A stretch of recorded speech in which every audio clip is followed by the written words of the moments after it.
KR Gold and Diamonds తరుగు తక్కువ బంగారం ఎక్కువ విజయవాడ బెంగళూరు మరియు వైజాగ్ బ్రాంచ్లలో. స్వామి సిద్ధయోగి గారు ప్రస్తుతం నాతో పాటు ఉన్నారు. హిమాలయాల్లో ఉన్నప్పుడు ఎలా ఉంటుంది? నిజంగా ప్రపంచానికి తెలియని వింత ఏమైనా ఉందా అసలు అక్కడ? మన భారతదేశానికి శిరసే హిమాలయం. గాల్లో తపస్సు చేసి పైకి చేసే వాళ్ళు అక్కడే కాదు, మన ఆంధ్రప్రదేశ్లో కూడా ఉన్నారు. మనకు కనపడరు అని మేము ప్రమాణాలతో నిరూపిస్తాం. ఈ హిమాలయస్లో ఉన్న చాలా మంది యోగులకు కానీ అఘోరీస్కి కానీ 600, 700, 800 సంవత్సరాలు కూడా బతికున్న వాళ్ళు ఉన్నారు అని చెప్తారు. నిజమా అండి అది అసలుకి? 100% నాతో వస్తే నేను చూపించడానికి సిద్ధంగా ఉన్నాను. ఇప్పుడు మా గురువు గారికి 280 సంవత్సరాలు, మీ గురువు గారికి 300 సంవత్సరాలు, ఒక అతనికి అమరయోగి అమర్నాథ్. అసలు ఇన్ని సంవత్సరాలు అసలు అన్నం తినకుండా మంచినీళ్ళు తాగకుండా ఎలా ఉండగలుగుతున్నారు? సాధనలో ఉన్నప్పుడు సాధ్యమే. ఇప్పుడు ఈ స్టార్డమ్ తగ్గిన కొంతమంది సెలబ్రిటీస్ కానీ, పవర్లో లేని పొలిటీషియన్స్ కానీ ఎక్కువ హిమాలయాస్కి వచ్చి యోగుల చేత కానీ అఘోరుల చేత కానీ పెద్ద పెద్ద పూజలు చేయించుకుంటారు. మళ్ళీ వచ్చిన తర్వాత బౌన్స్ బ్యాక్ అవుతారు. ఇది చాలా వరకు జరిగింది, ఇది జరుగుతుంది, ఇప్పటికి చేస్తున్నారు పూజలు అంటారు. నిజమా అండి? 100%. అవి పేర్లు చెప్పలేను కానీ హీరోయిన్స్లో చాలా మంది శక్తి అర్పణ చేయించుకుంటారు. అది చాలా పవర్ఫుల్ వెపన్స్ అనమాట. అవి వేస్తే వాళ్ళు ఇంకా ఒక రేంజ్లో వెళ్ళిపోతారు. ఇప్పుడు పెద్ద పెద్ద వాళ్ళు పూజలు చేయించుకుంటే ఒక 100 కోట్లను ఇస్తారా ఒక పూజకి? ఒక పూజ పర్ఫెక్ట్గా చేయాలనుకుంటే నుంచి ఒక 50 lakhs వరకు ఇవ్వచ్చు. ఇంతకుముందు జ్యోతిష్యము మన పుట్టిన జన్మ నక్షత్రము లేకపోతే పుట్టిన తేదీ ప్రకారం చెప్పేవాళ్ళు. ఈ మధ్యకాలంలో కొంతమంది కేవలం వాయిస్ విని చెప్తున్నారంట. ఎవరైనా అలా చెప్పిన తర్వాత వాళ్ళ కష్టాన్ని మీరు తీర్చారా? నీ కష్టం కూడా తెలుసుకొని దాన్ని తీర్చగలిగితే నువ్వు చెప్పు. అది చేయరు. నేననేది ఏంటంటే అది చేయగలిగినప్పుడు నువ్వు చెప్పు. అఘోరులు కానీ లేకపోతే యోగులు కానీ చనిపోయినప్పుడు ఎలా బాడీని ఎలా క్రిమిషన్స్ చేస్తారు? నాలుక మడిచి ఇలా పైకి పెడతారు, కన్నులు ఇక్కడ పెడతారు, అప్పుడు ఇక్కడి నుంచి ప్రాణం వదిలేస్తాడు. ప్రాక్టికల్గా చెప్తాను. మగవాళ్ళు ఒంటి మీద అసలు బట్టలు లేకుండా నూలు పోగు లేకుండా స్నానం చేయకూడదు. స్నానం చేస్తే వచ్చే నష్టాలు కూడా చెప్పారు. ఏంటి అసలు దాన్ని? అది కట్టుకోకుండా చేస్తే వ్యాధులు వచ్చే ప్రమాదం ఉంది. రెండోది ఏంటంటే కొన్ని కర్మలు వస్తాయి. ఖచ్చితంగా అంగవస్త్రం లేకుండా స్నానం చేస్తే ధనాన్ని కోల్పోతారు. ధనముతో పాటు మానసిక సంతోషాన్ని కూడా కోల్పోతారు. ఒకసారి జుట్టు ఎన్ని సంవత్సరాల నుంచి అట్లా మీరు? 20 సంవత్సరాలు. ఈ పాదరస గుటిక స్వయంగా మూలికలతో తయారు చేస్తారు. ఇది ఉండడం వల్ల 100 కిలోమీటర్లు కూడా అతి సునాయాసంగా నడవగలరు. దొరడపక్షి గుడ్డుతో తయారు చేస్తాం మరలా దీన్ని. Hi, hello, welcome to Suman TV. నేను మీ రోషన్. దాదాపు 11 సంవత్సరాల వయసు ఉన్నప్పుడు ఆయన హిమాలయాల్లోకి వెళ్ళారనమాట. 11 సంవత్సరాలు ఉన్నప్పుడు హిమాలయాలకు వెళ్ళి దాదాపు 36 సంవత్సరాలు హిమాలయాలలో ఉండి తర్వాత ఇక్కడికి వచ్చారనమాట. ఆయన ఎవరో కాదు, స్వామి సిద్ధయోగి గారు ప్రస్తుతం నాతో పాటు ఉన్నారు. హిమాలయాలలో ఉన్న అఘోరీల గురించి లేకపోతే హిమాలయాలలో తపస్సు చేసే మునుల గురించి ఎన్నో తెలుసుకోవాలని ఎంతోమంది నన్ను అడిగారు కాబట్టి ఆయన ఇక్కడికి పిలిపించడం జరిగింది ఈరోజు. సో నమస్తే స్వామి సిద్ధయోగి గారు. నమో నమః. సో ఫస్ట్ ఆఫ్ ఆల్ చాలా చాలా సంతోషంగా ఉంటుంది కొంతమంది వ్యక్తులను కలిసినప్పుడు. ఎందుకంటే ఇప్పటికీ ఎంతోమంది ప్రజలకి అసలుకి హిమాలయాలలో ప్రపంచానికి తెలియని శక్తులు లేకపోతే ప్రపంచానికి ఇంకా తెలియని సరికొత్త స్థలం అంటే ప్లేస్లు ఏమైనా ఉన్నాయా అని చాలామందికి డౌట్ ఉంటుంది. మీరు 36 సంవత్సరాల పాటు అక్కడే మీ జీవితం మొత్తం కొనసాగింది కాబట్టి హిమాలయాల్లో ఉన్నప్పుడు ఎలా ఉంటుంది? నిజంగా ప్రపంచానికి తెలియని వింత ఏమైనా ఉందా అసలు అక్కడ? ఓం రత్నాకరాం ధౌతపధాం హిమాలయ కిరీటినిం బ్రహ్మరాజ ఋషిరత్నాఢ్యాం వందే భారతమాతరం. దత్తుడి ఆశీర్వాదములు, సుమన్ టీవీ ప్రేక్షకులందరికీ కూడా ఆశీర్వాదములు. మీరు అడిగిన ప్రశ్నలు చాలా అద్భుతమైనవి. అందరూ తెలుసుకోవాలని ఎప్పుడు కుతూహలంగా ఉంటారు. ఖచ్చితంగా హిమాలయం అనేది ఒక మన భారతదేశమే కాదు, ప్రపంచానికి ఒక కిరీటం లాంటిది. ఆ కిరీటంలో మణులు, రత్నాలు అన్నీ ఎలా ఉంటాయో అలా మన భారతీయ శక్తి మొత్తం తల ఉంటేనే కదా బాడీకి విలువ ఉంటుంది. శిరస్సు, మన భారతదేశానికి శిరస్సే హిమాలయం.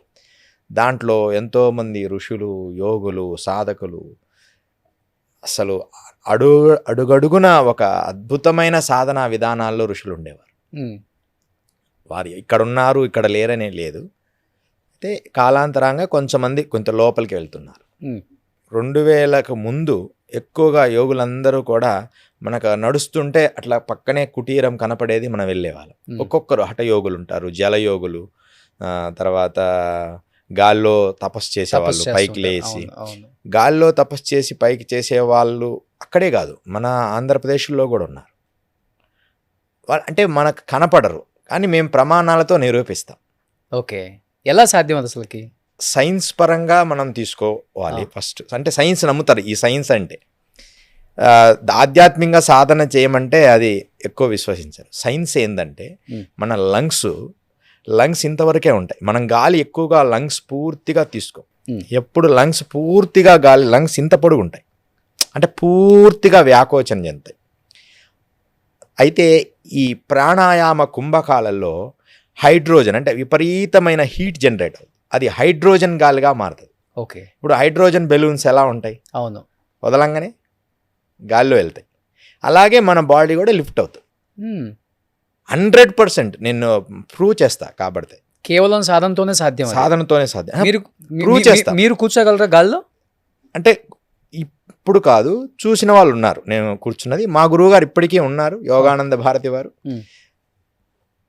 కొంచెం ప్రాక్టీస్ చేస్తే, అంటే ఒక 6 months 8 months అని, అంటే అలానే కూర్చొని ఉంటారు. ఇంకా మన ఇంటిది లిఫ్ట్ అవుతారు. అదే లిఫ్ట్ అయ్యేది సినిమాలలో చూసినట్టే కదా. మీరు అంటే మొబైల్లో మనం చూడొచ్చు. ఇప్పుడే యోగానంద భారతి అని కొడితే నీటి పైన 4 గంటలు పైన కూర్చొని రామాయణం చెప్తారు. అంటే నీటి పైన, అంటే ఇలా పడుకొని కాదు, నీ బాడీ మొత్తం ఇలా కూర్చొని ఉంటుంటారు. ఇక్కడికే నీళ్ళు ఉంటాయి. టీవీ వాళ్ళు ఇంటర్వ్యూ చేసి 4 గంటలు రామాయణం చెప్పారు. అంటే ఆయన లోపల బాడీలో ఎంత ఎనర్జీ ఉంటాయి పైకి నీటి మీద తేలడం.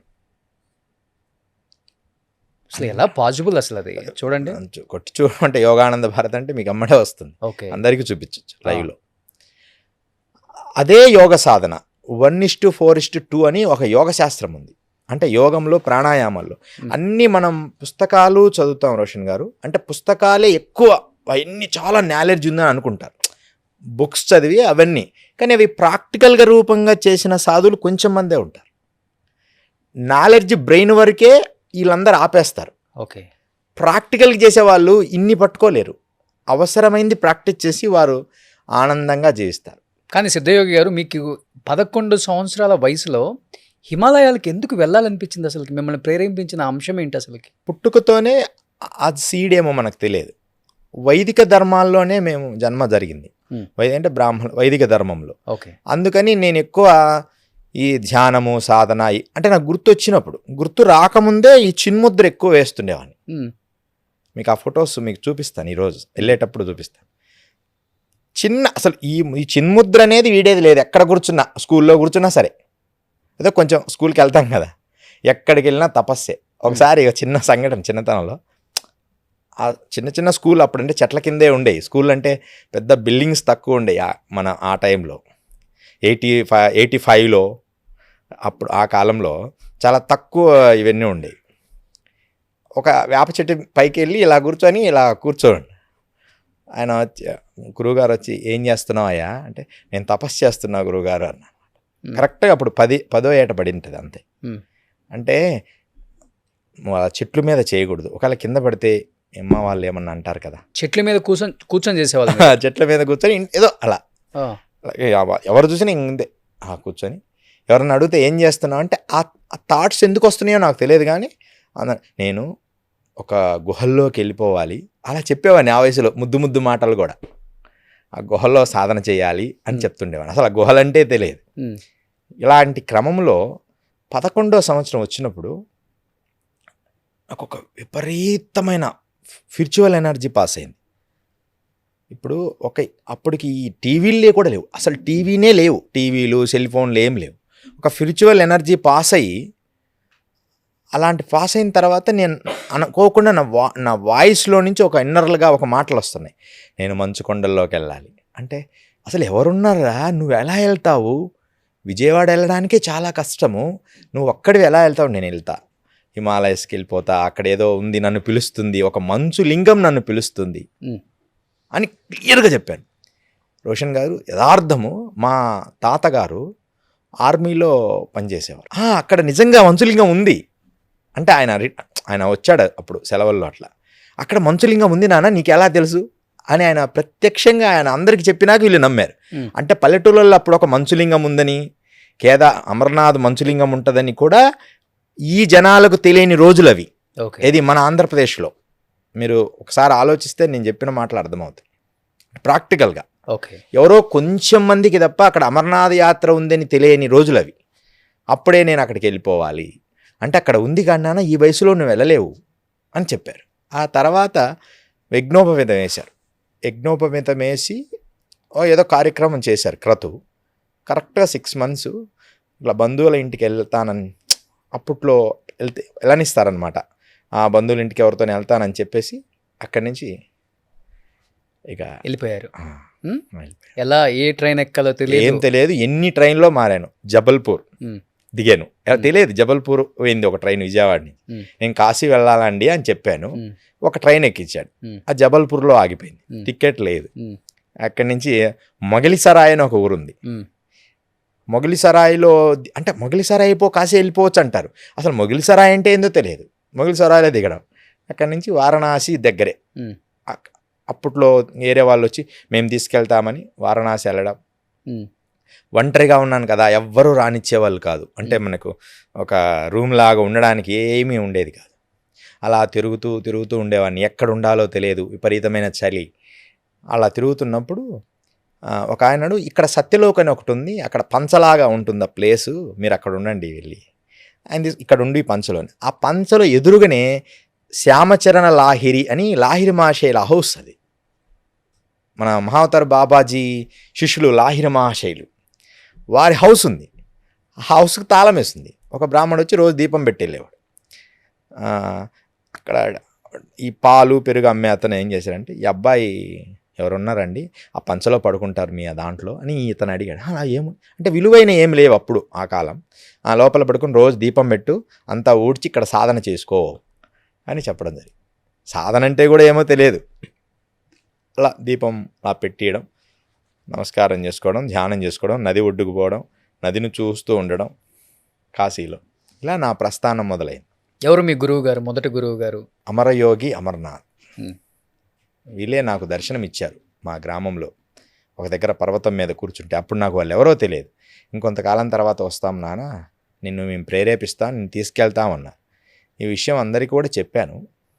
అలా ప్రస్థానం మొదలైంది. ఇప్పటికి కూడా వాళ్ళు హిమాలయస్లో ఉన్నారు. ఇప్పుడు ఈ హిమాలయస్లో ఉన్న చాలామంది యోగులకు కానీ లేకపోతే ఈ అఘోరీస్కి కానీ 600, 700, 800 సంవత్సరాలు కూడా బతికున్న వాళ్ళు ఉన్నారు అని చెప్తారు.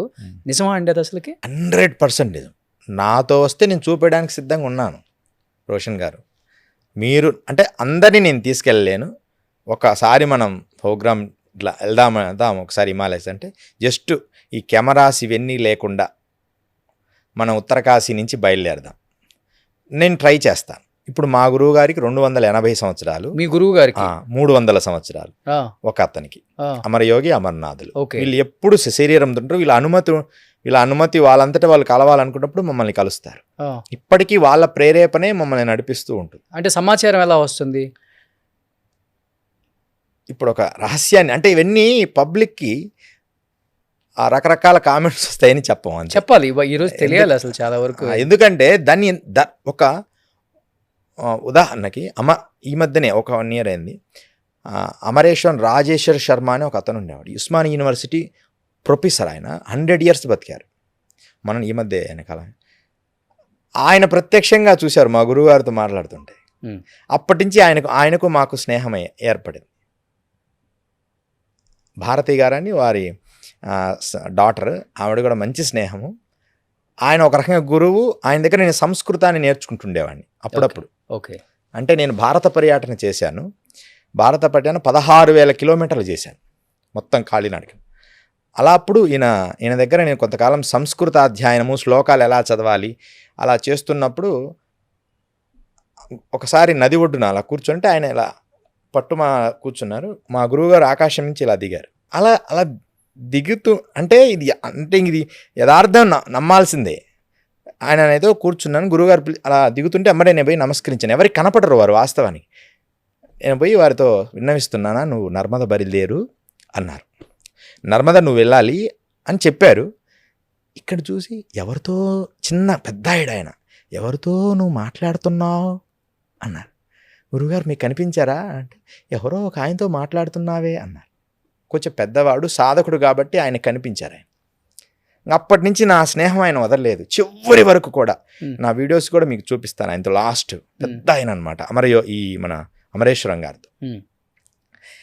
అలా అంటే ఇవన్నీ సత్యం ఉంటే సత్యము, సత్యం లేదంటే లేదు. నిజంగా భగవత్ శక్తి ఉంది.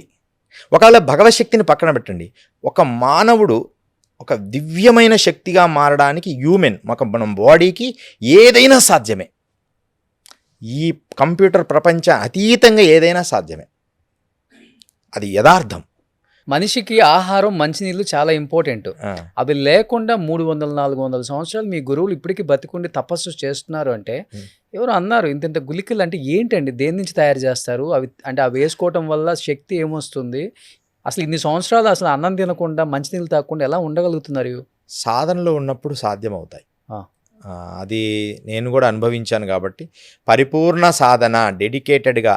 అయితే ఈ సాధన అనేది ఆత్మపరంగా, దైవపరంగా విశ్వసిస్తే నిజం. అయినా మన బాడీ ఎంత గొప్పదంటే మనము దానికి కనెక్ట్ కావాలి. మన బాడీకి కనెక్ట్ కావాలి. దాన్ని పంచకోశములు అంటారు. అన్నమయ, ప్రాణమయ, మనోమయ, విజ్ఞానమయ, ఆనందమయ కోశాలు. ఇవి స్పష్టంగా వాడితే నేను నిరూపిస్తాను అంటున్నా. స్పష్టంగా వాడితే మనం ఒక 5 రోజులు 3 రోజులు ముందు స్టార్ట్ అవుతుంది. మనం భౌతికమైన అంటే ఎక్కువ శ్రమతో కూడిన పనులు లేకుండా మాట్లాడడానికి శక్తి ఉంటుంది, మౌనంగా ఉండొచ్చు.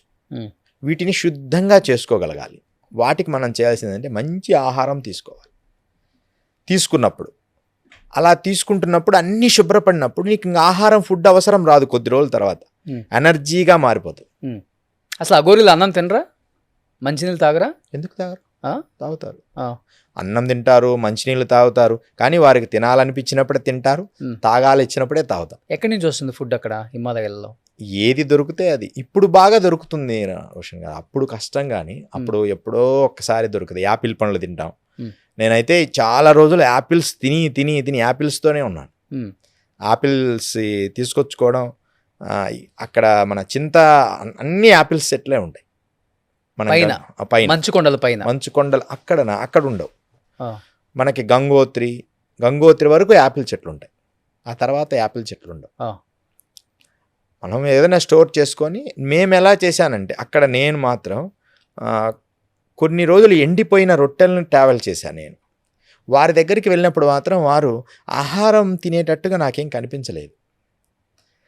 వాళ్ళు మనం పెడితే తింటారుగా, లేకపోతే తపస్సులో ఉంటారు. వాళ్ళు తిన్నట్టుగా నేను ఎప్పుడు గమనించలేదు. ఎప్పుడు తినకపోయినా ఉంటారు, తినగలిగితే తింటారు. ఇది ఎలా సాధ్యమైందని ఒక కథ చెప్తా. మనం దరాస్ అంటే ఉత్తర కాశీ వెళ్ళేటప్పుడు దరాస్ అని ఒక ప్లేస్ వస్తుంది హిమాలయస్లో. అక్కడ గంగాదాస్ త్యాగి అని ఒక మహాసిద్ధ పురుషుడు ఉండేవారు. ఆయన పేరు గంగాదాస్ త్యాగి. వారు రోజు రాత్రి 11 గంటలకు పర్వత లోయల్లో నుంచి బయటకు వస్తారు ఆశ్రమానికి. తర్వాత తెల్లవారుజామున 6-7 గంటలకు మళ్ళీ లోపలికి వెళ్ళిపోతారు. ఇంకా మరుసటి రోజు రాత్రి మళ్ళీ 11 గంటలకు వస్తారు కుటీరంకి. ఎప్పుడు వారు తపస్సులో ఉంటారు. అంతసేపు ఉన్నాను నేను చూశాను, కానీ వారు భోజనం కానీ ఆహారం కానీ తిననట్టు నేను చూడలేదు. ఒకసారి మాత్రం వారు గంజాయి తాగారు. అంటే ఇలా చిలుం పీల్చారు. నాకు కూడా ఇచ్చారు. నాకు అవి అలవాట్లేదు. ఓ నమస్కారం చేసుకుని పక్కన వాళ్ళకి ఇచ్చారు. మహారాజ్ వచ్చినాయి అంటే మేము బాధపడాల్సిన పని లేదు, తీసుకోవాల్సిన పని లేదులే అన్నారు. మరి ఎలా సాధ్యమవుద్ది? ఎముకల గూడులాగా పూర్తి చైతన్యావస్థలో ఒక భోజపత్రాన్ని మాత్రమే కౌపీనంగా ధరించిన గంగాదాస్ త్యాగి. వీరిని నేను చూశాను. ఎప్పుడు అన్నం తిన్నట్టు నేను గమనించలేదు. ఎన్ని సంవత్సరాలు ఉంటాయి ఆయనకి? వారికి ఒక 170 పైన ఉంటాయని అన్నారు అక్కడి వారు. 100 పైనే ఉంటాయని వారు అన్నారు. కానీ మనకు క్లారిటీగా తెలియదు. వాళ్ళు చెప్తున్నారు అక్కడ వాళ్ళు, మా తాతల నుంచి ఈయన ఇలాగే ఉన్నారు, ఎప్పుడు చూసినా ఒకే రకంగా ఉంటారు. ఇది సాధ్యము అనేది మాత్రం నేను నిరూపించాలని నా తపన. ఇదంతా కానీ సాధ్యం. ఇప్పుడు అక్కడ మంచు కొండలు, ఉమ్, అసలు చలిలో ఉమ్, ఎప్పుడు చూసినా కానీ ఒంటి మీద బట్టలు లేకుండా ఉంటారు కదా గోరీలు కానీ ఇంచుమించు అంతే. తపస్సు ఆ, మీరు అన్నట్లుగా ఒక చిన్నది ఏదో కట్టుకొని. ఆ, అది మీరు ఇనిషియల్గా మీరు అన్నారు, నేను వెళ్ళిన కొత్తలో ఆ చలికి ఉండలేకపోయానని. ఉమ్. ఎన్ని సంవత్సరాలు పట్టింది మీ బాడీకి అలవాటు అవ్వటానికి ఆ చలిలో? ఎంత మైనస్లో అయినా ఉండటానికి అలవాటు పడటం అంటే అంత ఈజీ కాదు ఒక శరీరం. అవును, దానికి ప్రాణాయామ ప్రక్రియలు ఉన్నాయి, ఆ. కపాలభాతి ప్రక్రియలు ఉన్నాయి. ఉమ్. అవన్నీ మేము నేర్చుకున్నా. చైనీస్ ఉంటారు కదా, చైనీస్ మాంక్స్ దగ్గర కొంతకాలం నేను శిక్షణ పొందా ఈ మంచు కొండల్లో ఉండడానికి. చైనాకి సంబంధించిన అంటే టిబెట్కి సంబంధించిన ఒక మాంక్స్ ఓకే. వాళ్ళు ఆ ప్రక్రియలన్నీ నేను బాగా ప్రాక్టీస్ చేశాను. భస్త్రికం ఆ చేసిన తర్వాత నేను కూడా ఓన్లీ గోనె సంచి మాత్రమే కట్టుకొని జీవించేవాడిని. ఉమ్. అంటే ఏ స్వెటర్స్ కానీ, అసలు వర్షం పడుతూ ఉంటుంది, బీభత్సమైన వర్షం అయినా సరే హాయిగా అసలు చలి వణికిన, అసలు వణికడ ఏమైనా కానీ అలా తపస్సు కొండడమే. అంటే దేహం దానికి అలవాటు పడుతుంది. ఏ వస్తువైనా మనం ఒక 20 రోజులు ప్రాక్టీస్ చేస్తే దానికి కొంచెం కొంచెంగా దేహం దానికే అలవాటు పడుతుంది. కానీ ఇప్పుడు యోగులు అంటే ఎవరు, మునులు అంటే ఎవరు, అఘోరీలు అంటే ఎవరు? వీళ్ళందరూ ఉండేది హిమాలయాల్లోనే కదా. వాళ్ళ పేర్లు అంతే. అంటే ఏంటి అసలుకి అది ఎట్లా? యోగులన్నా ఎవరైనా పీస్ ఆఫ్ మైండ్, ఉమ్. రిలాక్స్గా ఉండడం, వారి సంకల్పాలని విశ్వంలోకి లయము చేసి అందరినీ రక్షించడానికి సహకరించడం, వాళ్ళు ప్రయత్నం చేస్తూనే ఉంటారు. ఇప్పుడు ఆయుర్వేదం అంటారు, హోమియోపతి అంటారు, అలోపతి అంటారు, రకరకాల డాక్టర్స్ ఉన్నారు. వారి లక్ష్యం ఏంటి? ఏదో రకంగా వాళ్ళ వ్యాధిని తగ్గించాలి, అంతే కదా. వారి లక్ష్యం, డాక్టర్ లక్ష్యం వ్యాధిని తగ్గించాలి. యోగుల లక్ష్యం మనుషుల్ని శాంతింపచేయాలి, వారిని మంచిగా ధర్మ మార్గంలో నడిపించాలి. అంటే ధర్మ మార్గం అంటే ఒక దైవంతో కనెక్ట్ అని నేను అనను. ఏదో దైవం అంటే ఈ శివుడు, పరమేశ్వరుడు, రాముడు, కృష్ణుడు, ఇవన్నీ చైతన్య అవస్థలు. అలా కాదు, అసలు మనిషిగా బ్రతకడం నేర్చుకోవాలనేది నా అభిప్రాయం. అది మిస్ అవుతున్నారు. దేవుడు ఎన్ని పక్కన పెట్టింది, అదంటే మా వ్యక్తిగత విషయం. అంటే ఒక యోగి లక్షణం అది. ఒక సాధకుడు పరమేశ్వరుని చూడాలనే తపనలో ఉంటాడు. కానీ మనిషి ఎలాంటి స్థితికి వచ్చాడంటే ఇప్పుడు అసలు మనిషి అనేది ఒక మనిషి ఎలా బ్రతకాలి? ఇదిగో ఇలా కష్టపడాలి, ఎంతవరకు అవసరమో అంతవరకు కష్టపడి పని చేయాలి, సంపాదించాలి, దాన్ని ఎలా వినియోగించాలి, అది మర్చిపోయి మనిషిని మనిషిగా చూడకుండా ఒకని నాశనం చేయాలనే స్థాయికి వెళ్ళిపోతున్నారు. క్లియర్గా కనపడుతుంది ప్రపంచం. ఒకలా మన ప్రశాంతంగా ఉన్నా వెనక నుంచి ఏదో ఫోర్సుల్లాగా అందరూ కలిసి కట్టి అది ఇది కులము, మతము, జాతి, వర్గము, భేదాలు, ఇవి అసలు యోగులు ఎప్పుడు ఇవి కోరుకోరు. యోగుల్లో కూడా అన్ని రకాలు ఉంటారు కాబట్టి అందరూ ఉంటారు, అన్ని యోగులు ఉంటారు, అందరూ చాలా సన్నిహితంగా ఉంటాం, అందరినీ ఒకరినొకరు గౌరవించుకుంటాం. ఎంత గౌరవించుకుంటామనేది నా మనస్సాక్షి తెలుసు. ఒకసారి నేను కాళీ యోగిని దర్శించడానికి వెళ్ళాను ఒక దగ్గర. ఆయన దర్శించడానికి వెళ్ళినప్పుడు అసలు ఆయన దగ్గర ఏ పదార్థాలు లేవు. అంటే వండర్స్ అని అడిగావు కదా, వాళ్ళు ఎంత ప్రేమ, వాళ్ళ శక్తిని వాడాల్సిన అవసరం లేదు అక్కడ. నిజంగా మీరు అంటే విషయాన్ని చెప్పడానికి రహస్యాన్ని చెప్తున్నాను. అంతకు ముందు రోజు మధ్యాహ్నం తీసుకున్న ఆహారమే నేను కొంచెం తీసుకుంటాను, నేను కూడా లైట్గా, చాలా లిమిటెడ్గా. ఆ పర్వతం ఎక్కాను. గురువుగారు, ఎందుకు వచ్చావండి బాబు ఇక్కడికి, ఏముంది ఇక్కడ అన్నారు ఆయన. కాదండి, మిమ్మల్ని చూడాలనిపించింది, అందరూ చెప్పారు ఇట్లా మహాసిద్ధ పురుషులు మీరు, ఇక్కడ కొండజాతి వాళ్ళు చెప్పారు అని చెప్పి నడుస్తూ అక్కడికి వెళ్ళడం జరిగింది. అక్కడ ఆయన చెప్పిన మాటలు, ఎందుకు వచ్చావు ఏంటి అని అడిచి కొంచెం కోపగించుకున్నారు. మా సాధన భగ్న, ఇదంతా సాధన జరిగే స్థలం కాదు నాన్న, నువ్వు చిన్నవాడివి, మంచిగా సాధన చేసుకొని ఏదో చెప్పారు. కానీ అక్కడ చిన్న గుహ రోషన్, ఒక 6x6 అంతే అది. ఆ గుహ దాంట్లో ఏమీ లేవు, 2 మట్టి పాత్రలు ఉన్నాయి, కుండలు. ఒక కుండ మీద ఇంకొక కుండ ఇలా బోర్లించేసి అలా ఉన్నాము. నాకు బాగా బడలికగా ఉంది. కొంచెంసేపు నేను అలా కళ్ళు మూసుకొని అట్లా పడుకున్నాను. అలా లేచేటప్పటికి దాంట్లో నుంచి పొగలు కక్కుతున్న అన్నము, పాయసం, అన్నీ ఇంకా వేడివేడి పదార్థాలు ఎలా సాధ్యమయ్యాయి? అది ఎక్కడో అడవిలో ఉంది. ఒకవేళ చేపిద్దామన్నా ఒక వంట అన్నం ఒకటైతే వండొచ్చు, దాంట్లో కూరలు, రొట్టెలు అసలు అన్నీ సృష్టించబడ్డాను. నేను అన్నీ గురుగారు ఎలా సాధ్యమైందండి? అమ్మ అనుకుంటే ఏదైనా సాధ్యమవుతుంది, కానీ నీకోసమే ఇది సృష్టించబడింది అని నేను మాత్రమే తిన్నా, ఆయన తినలేదు. అలా ఆయన ఆహారం నిరాహారంగా ఎన్నో సంవత్సరాలుగా ఉన్నారు ఇప్పటికి కూడా. ఓకే. ఆయన ఆహారం తినడు అసలు. ఎంత గొప్ప శక్తి! నిజంగా స్పిరిచువల్ శక్తి ఉంది, కానీ ఆనెస్ట్గా రియాలిటీగా గురువుగారు నేను ఆనెస్ట్గా రియాలిటీగా చూడాలనుకుంటున్నాను అంటే ఏదో ఒక సమయంలో తన యోగ్యతను పరిశీలించి మనం వెళ్దాం హిమాలయస్కి. రావచ్చా? సాధారణ మనుషులు రావచ్చా? రావచ్చు, 100% రావచ్చు. కానీ మీరు కెమెరాస్ కానీ అవి కానీ వద్దు. మీరు వచ్చి చూసిన తర్వాత ప్రమాణంగా కెమెరాకి చెప్పుకోండి, అప్పుడు ప్రపంచం విశ్వసిస్తుంది. అంటే అంటే అంటే ఎంత దూరం? అంటే నడుచుకుంటూ వెళ్ళాల్సిందే కదా. ఇక్కడ ఎంత దూరం అని కాదు, కరెక్ట్ గురువు దొరికితే. అంటే ఇప్పుడు ఒక మంచి జ్ఞాన గురువు దొరికితే మీకు అంత కష్టాలు ఏమి ఉండవు. అయితే మమ్మల్ని ఒక 2 మాటలు అంటారు, ఎందుకురా వీళ్ళని తీసుకొచ్చావు అని అంటే అనొచ్చు. అన్నా సరే గురువుగారు ఒక్కసారి దర్శనానికి వచ్చారని అంత దూరం నుంచైనా నేను చూపించగలుగుతాను. హిమాలయస్లోనే చాలా అద్భుతమైన 100 సంవత్సరాలు బ్రతికిన యోగులు ఉన్నారు. అయితే ఇప్పుడు ఏమైందంటే 10 కిలోమీటర్ల దూరంలో ఉన్న యోగులు 20-30 కిలోమీటర్ల దూరంలో వెళ్ళారు, లోపలికి వెళ్ళిపోతున్నారు, ఇంకా వెళ్ళిపోయారు. ఇంత అసలు ఫస్ట్ 85లో 90లో యోగులు అలా మనం రోడ్డు ఉత్తరకాశీ నుంచి అలా నడుస్తూ వెళ్తున్నా ఆ పక్కనే అదిగో ఆ కుటీరంలో ఆదియోగి ఉన్నాడు, ఈ కుటీరంలో బర్ఫానీ బాబా ఉన్నారు అని అంత సరళంగా చెప్పుకునేవాళ్ళం. ఇప్పుడు వాళ్ళందరూ లోపలికి వెళ్ళిపోతున్నారు. అంటే మారుతున్న సమాజాన్ని చూడలేక టూరిజం స్పాట్ అయిపోయింది హిమాలయం. మీరు మొన్న చూడండి, అన్ని కార్లే. మాకు కారు ఉంది మేము వెళ్ళిపోతున్నాం, మాకు కారు ఉంది మేము వెళ్ళిపోతున్నాం అని 100 కార్లు. మీరు పోయిన సంవత్సరం కేదార్ బద్రీలో దర్శనానికి ఎంత లేట్ అయిపోతుందో, ఒక టూరిజం స్పాట్ లాగా అయిపోయింది అలాంటి సమాజం. ఇంకోటి యోగులు, రోషన్ గారు మీకు ఆశ్చర్యము ఏమన్నా అనుకోండి, ఈ ప్రపంచము నేను చూశాను యోగుల గురించి తప్పుగా ఒక విషయము, యోగులని పేరు చెప్పుకొని చేసే పనులు.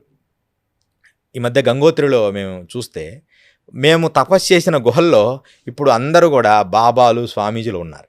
ఓకే, మంచిదే, ఆ గుహలు మీరు తపస్సు చేసుకోవడానికి వాడుకోండి. అంటే అక్కడ గుహలు ప్రత్యేకంగా ఉండవు హిమాలయస్లో. ఒక కొండ పర్వతానికి చిన్న గుంత మట్టి తీసి అది ఒక ప్లేస్ అన్నమాట. రాతి గుహలు కొంచెం తక్కువ ఉంటాయి. అక్కడ హాయిగా తపస్సు చేసుకోకుండా ఈ ఫారినర్స్ను వీళ్ళని ఆకర్షించడానికి ఒక రకమైన స్వామీలు తయారయ్యారు. అక్కడ లోపలికి వెళ్ళిపోయారు వాళ్ళు కూడా. ఫారినర్స్ వీళ్ళందరినీ ఆకర్షించడానికి వాళ్ళని ఆకర్షిస్తున్నారు ఈ విభూదులు రకరకాలుగా పెట్టిన సాధువులు. వచ్చి మీరు కాఫీ తాగుతారా, ఫిల్టర్ కాఫీ తాగుతారా అని అడుగుతున్నారు. నేను మౌనంగా చూస్తున్నా. అంటే ఒకరిద్దరు, అందరి గురించి నేను చెప్పడం లేదు.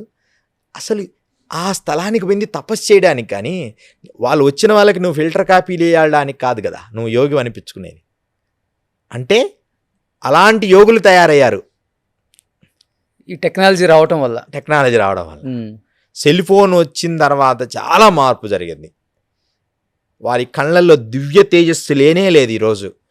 రోజు నిత్యం లేసి గాయత్రి మంత్ర అనుష్ఠానం చేసి 1,00,000 జపం చేసి ఎంత నిష్టగల చూడంగానే పద్మాలు వికసించిన దివ్య చైతన్యం, న్యాచురల్ చైతన్యం, ఆర్భాటము హంగులు లేని చైతన్యం ఎంత అద్భుతంగా ఉండేది. ఈరోజు అది లేదు.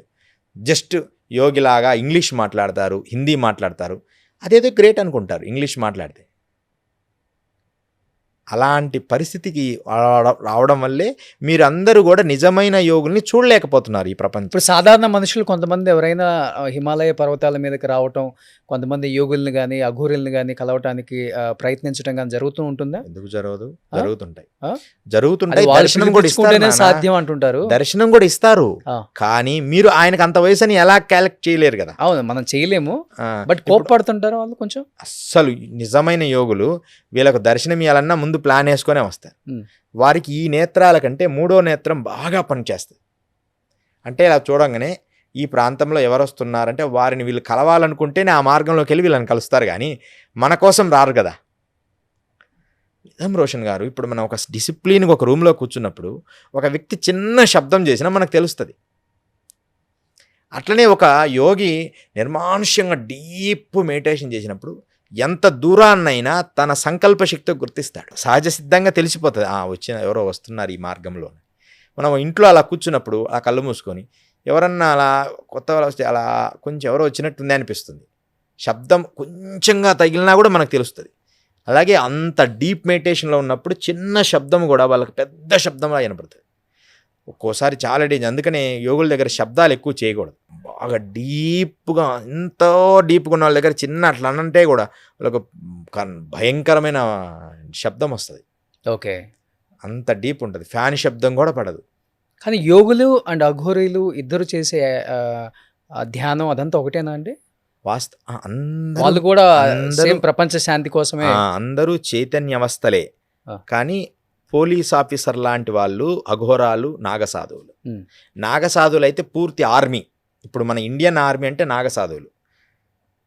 వాళ్ళు ఆర్మీ ఎలా ఉంటారు? చాలా స్ట్రాంగ్ ఉంటారు. అఘోరాలు వేరు.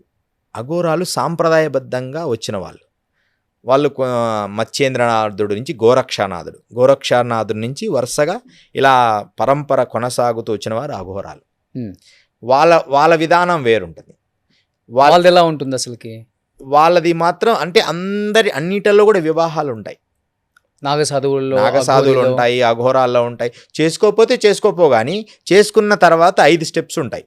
దానికి మొదట ఒక రుద్రాక్ష వేస్తాడు, తర్వాత 2వ స్టెప్లో 2వ రుద్రాక్ష వేస్తారు. అంటే రూల్స్ పెట్టి.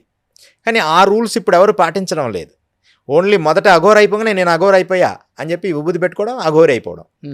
ఏదనంటే నేను అఘోరిని అంటారు. అఘోరి అంటే వేషం వేసుకొని ఏదో కొద్దిగా సాధన చేశామని చెప్పి, లేకపోతే ఏదో ఇంటర్వ్యూస్ ఇలాంటి వాటిల్లో అఘోరాలు కాలేరు. దానికి చాలా డిసిప్లిన్ చాలా అవసరం. ఆ డిసిప్లిన్ మాటల వరకే పరిమితం కాకుండా రియాలిటీలో కూడా ఉండగలిగితే వాడు అఘోర అవుతాడు.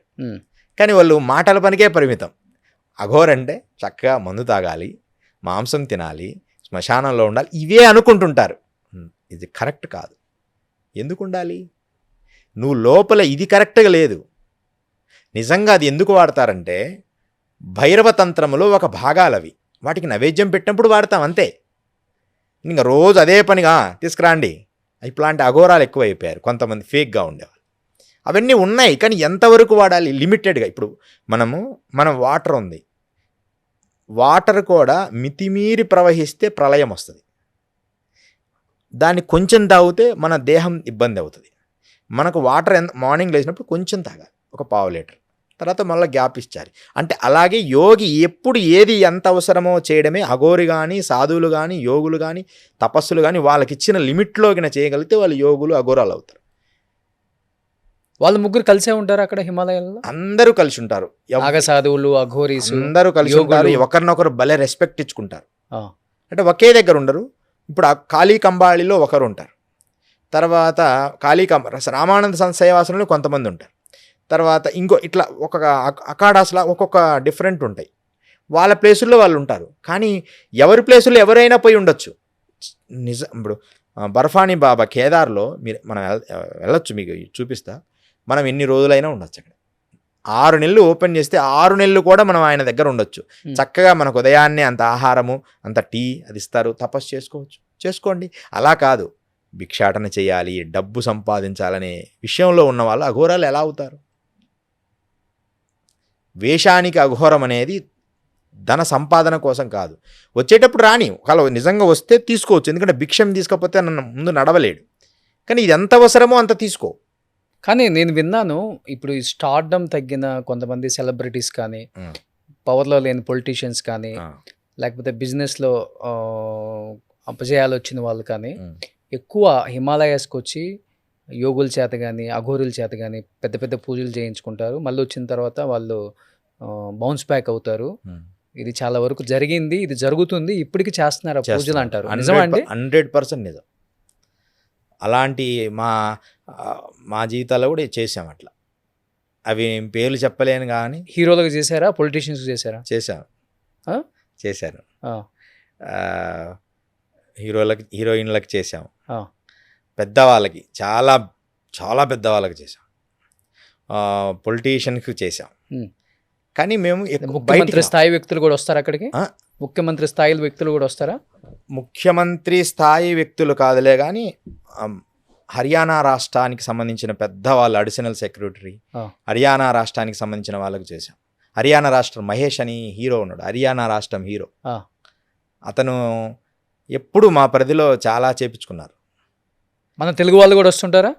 తమిళ్, తెలుగు తెలుగు కొంచెం తక్కువ. అదే వస్తుంటారు. వస్తారు ఆ? అంటే సీక్రెట్ కొన్ని అడుగుతారు, నేను చేయను అంటాను అవి. ఆ. అంటే నేను కొన్ని డిసిప్లిన్స్ పెట్టుకున్నాను. ఆ డిసిప్లిన్ క్రాస్ కావడం నాకు ఇష్టం ఉండదు. నేను నా శిష్యుల్ని తయారు చేస్తున్నాను. ఇప్పుడు వాళ్ళతో ఏమన్నా భవిష్యత్తులో చేపిస్తాను కానీ నేను అవి చేయను. ఎందుకంటే వాళ్ళు ఏమని అడుగుతారంటే, రోషన్ గారు రియల్గా చెప్తున్నా, మీరు శక్తి తర్పణం చేయండి అని అడుగుతారు. అంటే ఏంటి? అంటే మా ఎనర్జీ లెవెల్స్లో మనకు పూర్తిగా ఎక్కువ పాస్ చేయండి అని. ఉమ్. అంటే నేను ఎంతకాలం, అంటే నేను ధనంకో అమ్ముడు పోలా, ఇంతకాలం నేను తపస్సు చేసిన శక్తి మీరు అడిగిన దానికి దారబోయాలా? చాలా సీక్రెట్గా జరుగుతుంది. హీరోయిన్స్లో చాలామంది శక్తి తర్పణ చేయించుకుంటారు. అది చాలా పవర్ఫుల్ వెపన్స్ అనమాట. అవి వేస్తే వాళ్ళు ఇంకా ఒక రేంజ్లో వెళ్ళిపోతారు. కానీ మేము ఎలా వాళ్ళకి కాంట్రాక్ట్ హిమాలయస్కి ఎలా వస్తారు? అంటే హిమాలయ ఫ్లైట్ దిగితేనే తెలిసిపోతుంది కదా. కొంతమంది ఎవరో ఉంటారు, వాళ్ళ ఫ్రెండ్స్ ఎంక్వైరీ చేయమంటారు, నెంబర్స్ ఏదో సేకరిస్తారు. ఇప్పుడు మనం ఇంటర్వ్యూ చేసినాక మీకే ఫోన్ వస్తుంది, మీరు అడిగితే ఖచ్చితంగా ఇవ్వాల్సి వస్తుంది నెంబర్. అట్లా ఏదో రూపంలో పట్టుకుంటారు. ఇలా కనపడకపోతే ఏదో కాంటాక్ట్స్ ఉంటాయి. ఇప్పుడు బయటికి కనపడకున్న కాంటాక్ట్స్ ఎక్కువ ఉంటాయి గురువులకి. మీరు బయట అసలు ఊహించారు, అతను వచ్చాడా మీ దగ్గరికి అంటారు. డిసిప్లిన్, వాళ్ళు కూడా మామూలు వాళ్ళు కాదు, ఇతని డిసిప్లిన్ గలవాడే, ఇతన్ని మనం ఖచ్చితంగా ఇతని దగ్గరికి వెళ్తే మనం సక్సెస్ అవుతాం అనే వాళ్ళని వాళ్ళు ఎంచుకుంటారు. వాళ్ళ సర్కిల్ నుంచి ఎంచుకొని ఇంకా వారితో దగ్గర పిలిపించుకొని వారితో ఆ పూజ ఎన్ని చెప్తారు. డిసిప్లిన్ గల గురువులు డిసిప్లిన్గానే వాళ్ళకి గైడ్ చేస్తారు. అంటే అధర్మంగా చేయరు, ధర్మంగా చేసి వాళ్ళకు నువ్వు అవుతావు నాన్న. ఎలాంటి పూజలు ఉంటాయి అసలుకి? అంటే వాళ్ళ కూర్చోబెట్టే చేస్తారా హిమాలయాల్లో వాళ్ళ దగ్గరే?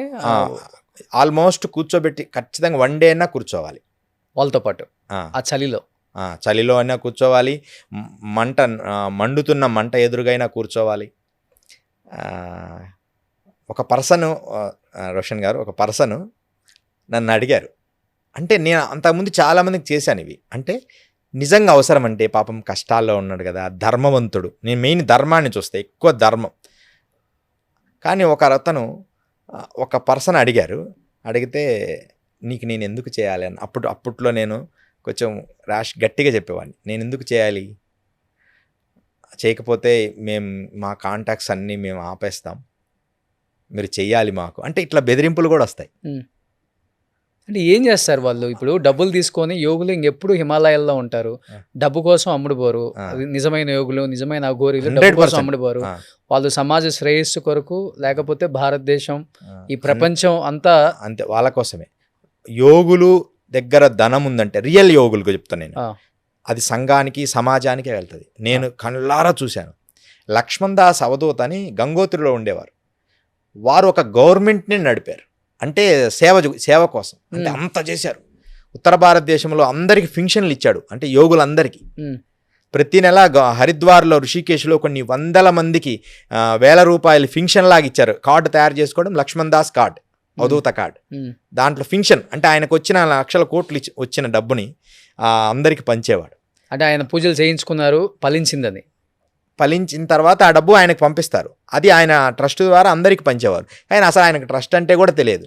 గంగోత్రిలో ఒక గుహలో ఎప్పుడు అమ్మవారి సాధన చేసుకుంటుంటారు. ఇప్పుడు ఈ మధ్య లేరులేండి, ఒక 5 years అయింది. కానీ అలాంటి యోగులు ఉన్నారు. ఇప్పుడు ఉందరకు సియారాం బాబా మొన్న కుంభమేళా తర్వాత ఆయన కాలం సిద్ధైక్యమంది. వారితో నేను ఎన్నో రోజులు జీవించాను. వారితో కూడా 10 రూపాయలు తీసుకుంటారు రోషన్ గారు. వచ్చిన భక్తుడి దగ్గర 10 రూపాయలు. ఒక గవర్నమెంట్ చేయలేని సేవలు చేశారు. ఓన్లీ 10 రూపీస్ తీసుకొని అందరికీ ఇల్లులు, బాత్రూమ్లు అన్నీ కట్టించారు. ఆ మధ్యప్రదేశ్ ఓంకారేశ్వర్ దగ్గర సియారాం బాబా 110-120 సంవత్సరాల యోగి ఆయన దీపం ఇలా వెలిగించి చాలా ఫేమస్ అయ్యారు. ఇట్లా వంగిపోయి ఉంటారనమాట, హనుమంతుల్లాగా. ఎంత వీళ్ళు ఇప్పుడు పెద్ద వాళ్ళు పూజలు చేయించుకుంటే 100 కోట్లు అందిస్తారా ఒక పూజకి? అట్లేమి ఇంత పెద్ద ఎత్తున చేయాలంటే వాళ్ళు ఎన్ని 100 కోట్లు ఇస్తే అంత అవసరం ఉండదు. కానీ అంటే కరెక్ట్గా వారి శక్తి ఎంతైనా వాళ్ళు ఇవ్వచ్చు. కానీ ఒక పూజ పర్ఫెక్ట్గా చేయాలనుకుంటే పెద్ద పూజలు కూడా ఉన్నాయి. మినిమంలో ఈ కలియుగానికి తగినట్టు ఒక 5 lakhs నుంచి ఒక 50 lakhs వరకు ఇవ్వచ్చు. ఎంత ఇస్తే అంత పరిణామంలోనే ఆ పూజ జరుగుతుంది.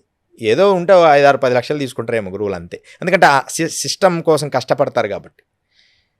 కానీ కృష్ణ గారు ఈ సభాముఖంగా ఒకటి చెప్పాలనుకున్నాను, అందరికీ తెలియాలి. ఒక్క విషయంలో మాత్రం ఇప్పుడు భారతదేశం గొప్ప స్థితిలో ఉంది. గతంలో యజ్ఞయాగాదులు చేయాలంటే వృత్తికులు అంటే మంచి వేదము తెలిసిన వాళ్ళు దొరికేవాళ్ళు కాదు. దొరికేవారు 1, 2, 5 మంది, 10 మంది. ఈరోజు 100 మంది అయిన పౌండరీకమని పెద్ద పెద్ద యజ్ఞ యాగాదులు అంటే 50 కోట్లు పెట్టి చేసే యాగాలు కూడా ఉన్నాయి ఇప్పుడు. అలాంటి యాగాలు కూడా చేసే వృత్తికులు ఇప్పుడున్నారు.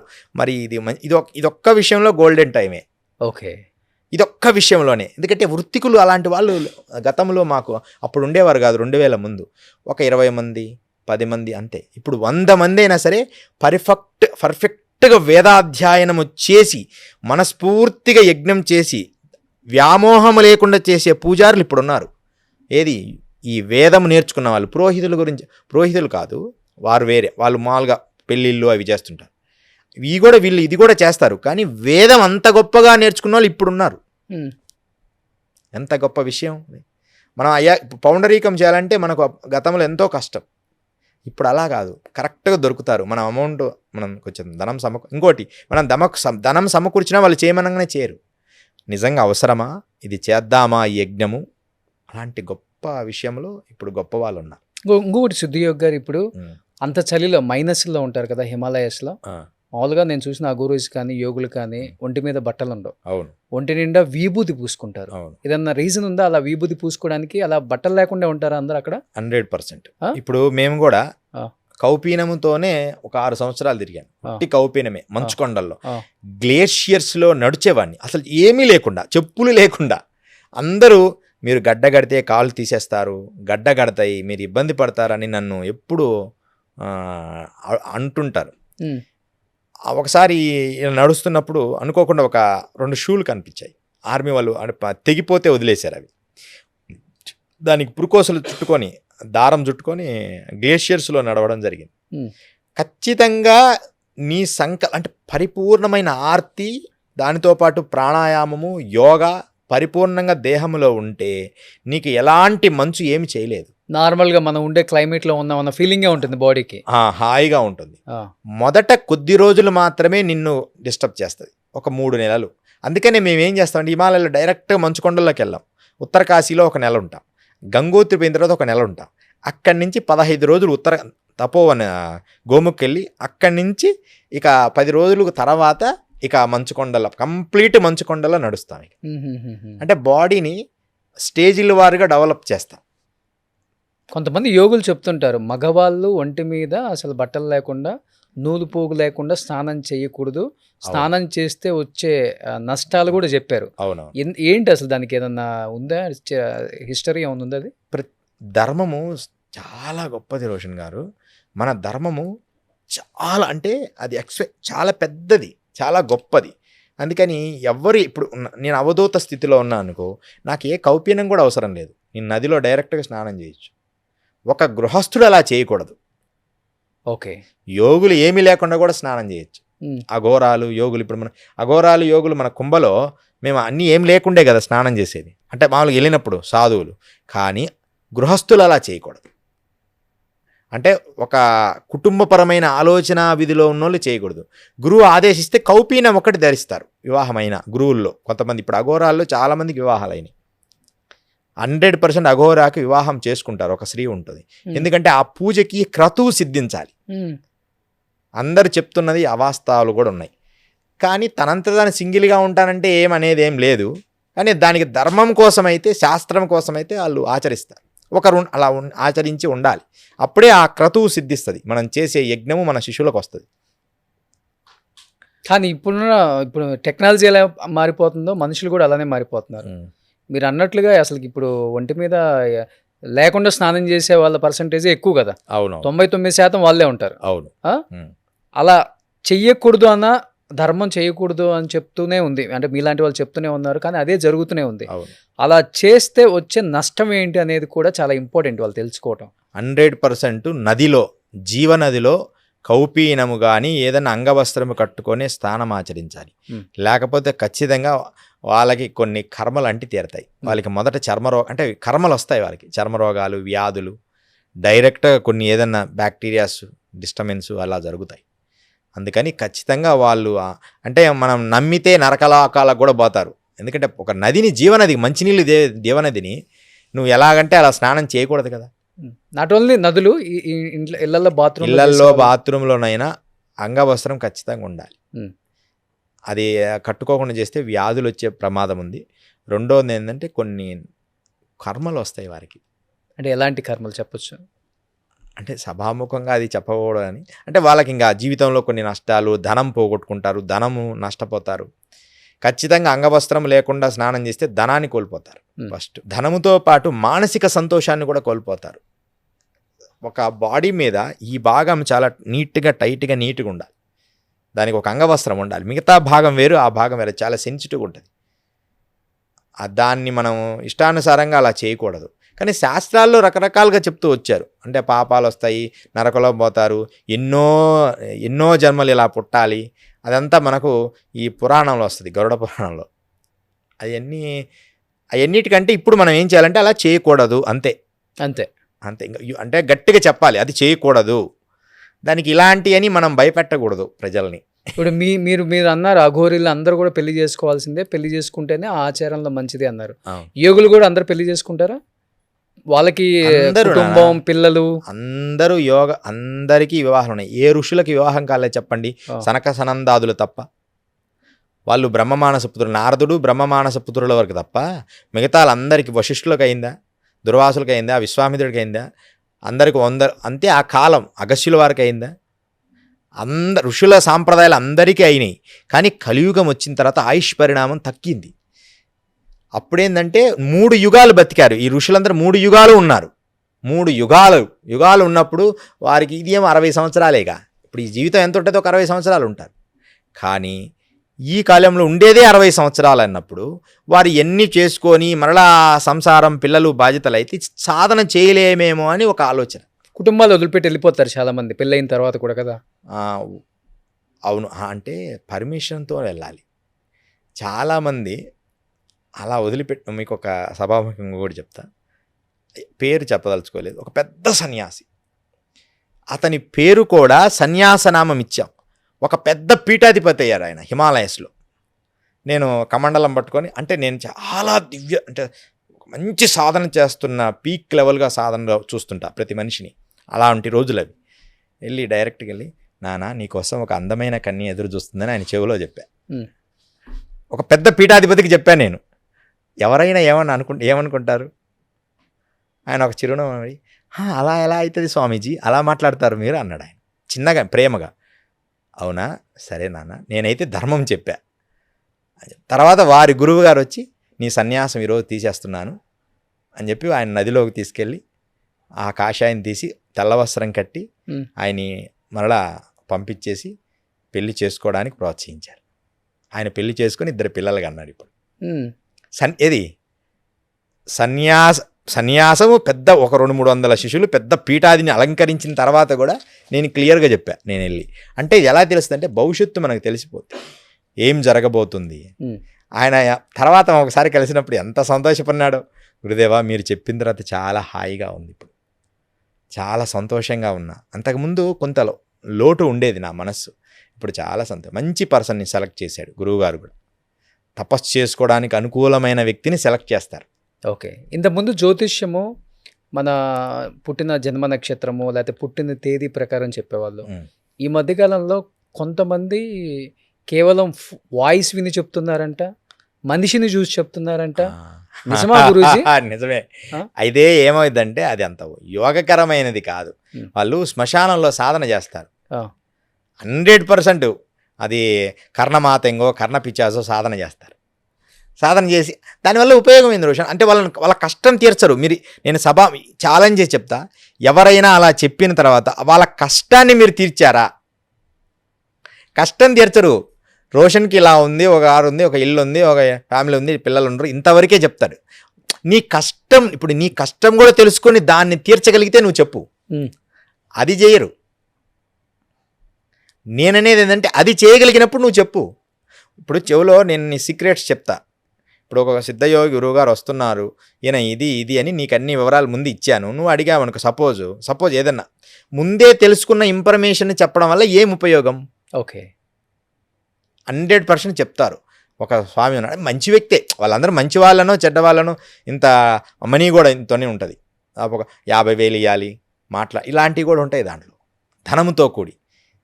సరే అవన్నీ మంచిదే, లోక కళ్యాణం చేయొచ్చు. దానివల్ల ఉపయోగం ఏమిటి? నువ్వు చెప్తావు, చెప్పే శక్తి వస్తుంది. కర్ణమాతంగి కానీ కర్ణపిచాచి చేస్తే చెవులో వచ్చి గొనుగుతుంటుంది. అది వచ్చి గొనిగంగానే ఎదుటివాడు రాగానే అన్నీ చెప్తుంది. చెప్పడం వల్ల ఉపయోగం ఉంది, దాని కర్మ నివారణ చెయ్యాలి అతను. అది ఒక్క ఆధ్యాత్మిక గురువుకు మాత్రమే సాధ్యమవుద్ది. ఉపాయం చెప్తాడు. మా గురువుగారు నన్ను భారత పర్యటన చేయన్నారు. నా దివ్యశక్తి అంతా, నీ దివ్యశక్తి నేను తీసుకుంటున్నానా కొంతకాలం, నువ్వు భారత పర్యటన చేయాలి అన్నారు. సరే గురుదేవ, భారత పర్యటన కాదు, నువ్వు బయటికి వెళ్ళాలి అన్నారు. ఒక కష్టం రాబోతుంది, ఆ కష్టం ఎలా తొలగించుకోవాలి అని అన్నారు. అంటే ఏంది గురుదేవ, ఏం చేయమంటావు అంటే, నువ్వు భారత పర్యటన చెయ్యి అన్నారు. సరే చేస్తాను, ఏదైనా మంచి సలహా చెప్పనంటే ఇదే సలహా, 16,000 కిలోమీటర్లు నడువు, అదే నేను ఇచ్చే నీకు సలహా అన్నాడు. ఎవరన్నా అది సలహా అనుకుంటారా? ఏమైంది? నేను కష్టాలు అనుభవిస్తూ భారత పర్యటన చేస్తున్నప్పుడు పుణ్యక్షేత్రాల చుట్టూ తిరగడం వల్ల ఈ కష్టాలు పోతున్నాయి, ఒక పక్క పుణ్యం యాడ్ అవుతుంది, అంటే స్పిరిచువల్ ఎనర్జీ యాడ్ అవుతుంది. ఏకకాలంలో అలా డిజైన్ చేశారు. అదే కష్టం వచ్చినప్పుడు ఒకే దగ్గర కూర్చున్నాడు అనుకో, మనిషి ఎదగలేడు. మనిషి కష్టం వచ్చిందని ఒకే స్థలంలో కూర్చుంటే వాడు ఎదగలేడు. ఆ కష్టాన్ని ఎదిరించి ఇంకొక స్థలంలోకైనా వెళ్ళి ఎదగాలి. మనం వెళ్తుండాలి, అక్కడ ఫ్లో అయిపోవాలి. నువ్వు ఒక దగ్గరే ఉండి కష్టం వచ్చిందని అక్కడే కష్టం ఉంటే ఆ కష్టాన్ని నుంచి ముందుకు వెళ్ళలేవు. ఇప్పుడు మిమ్మల్ని యోగి అనొచ్చా, లేకపోతే ఖచ్చితంగా గోరి అనొచ్చా? ఖచ్చితంగా యోగి అని అనాలి. యోగి అనాలి. స్వామి సిద్ధయోగని గురువుగారు స్వయంగా మాకు నామకరణం చేశారు.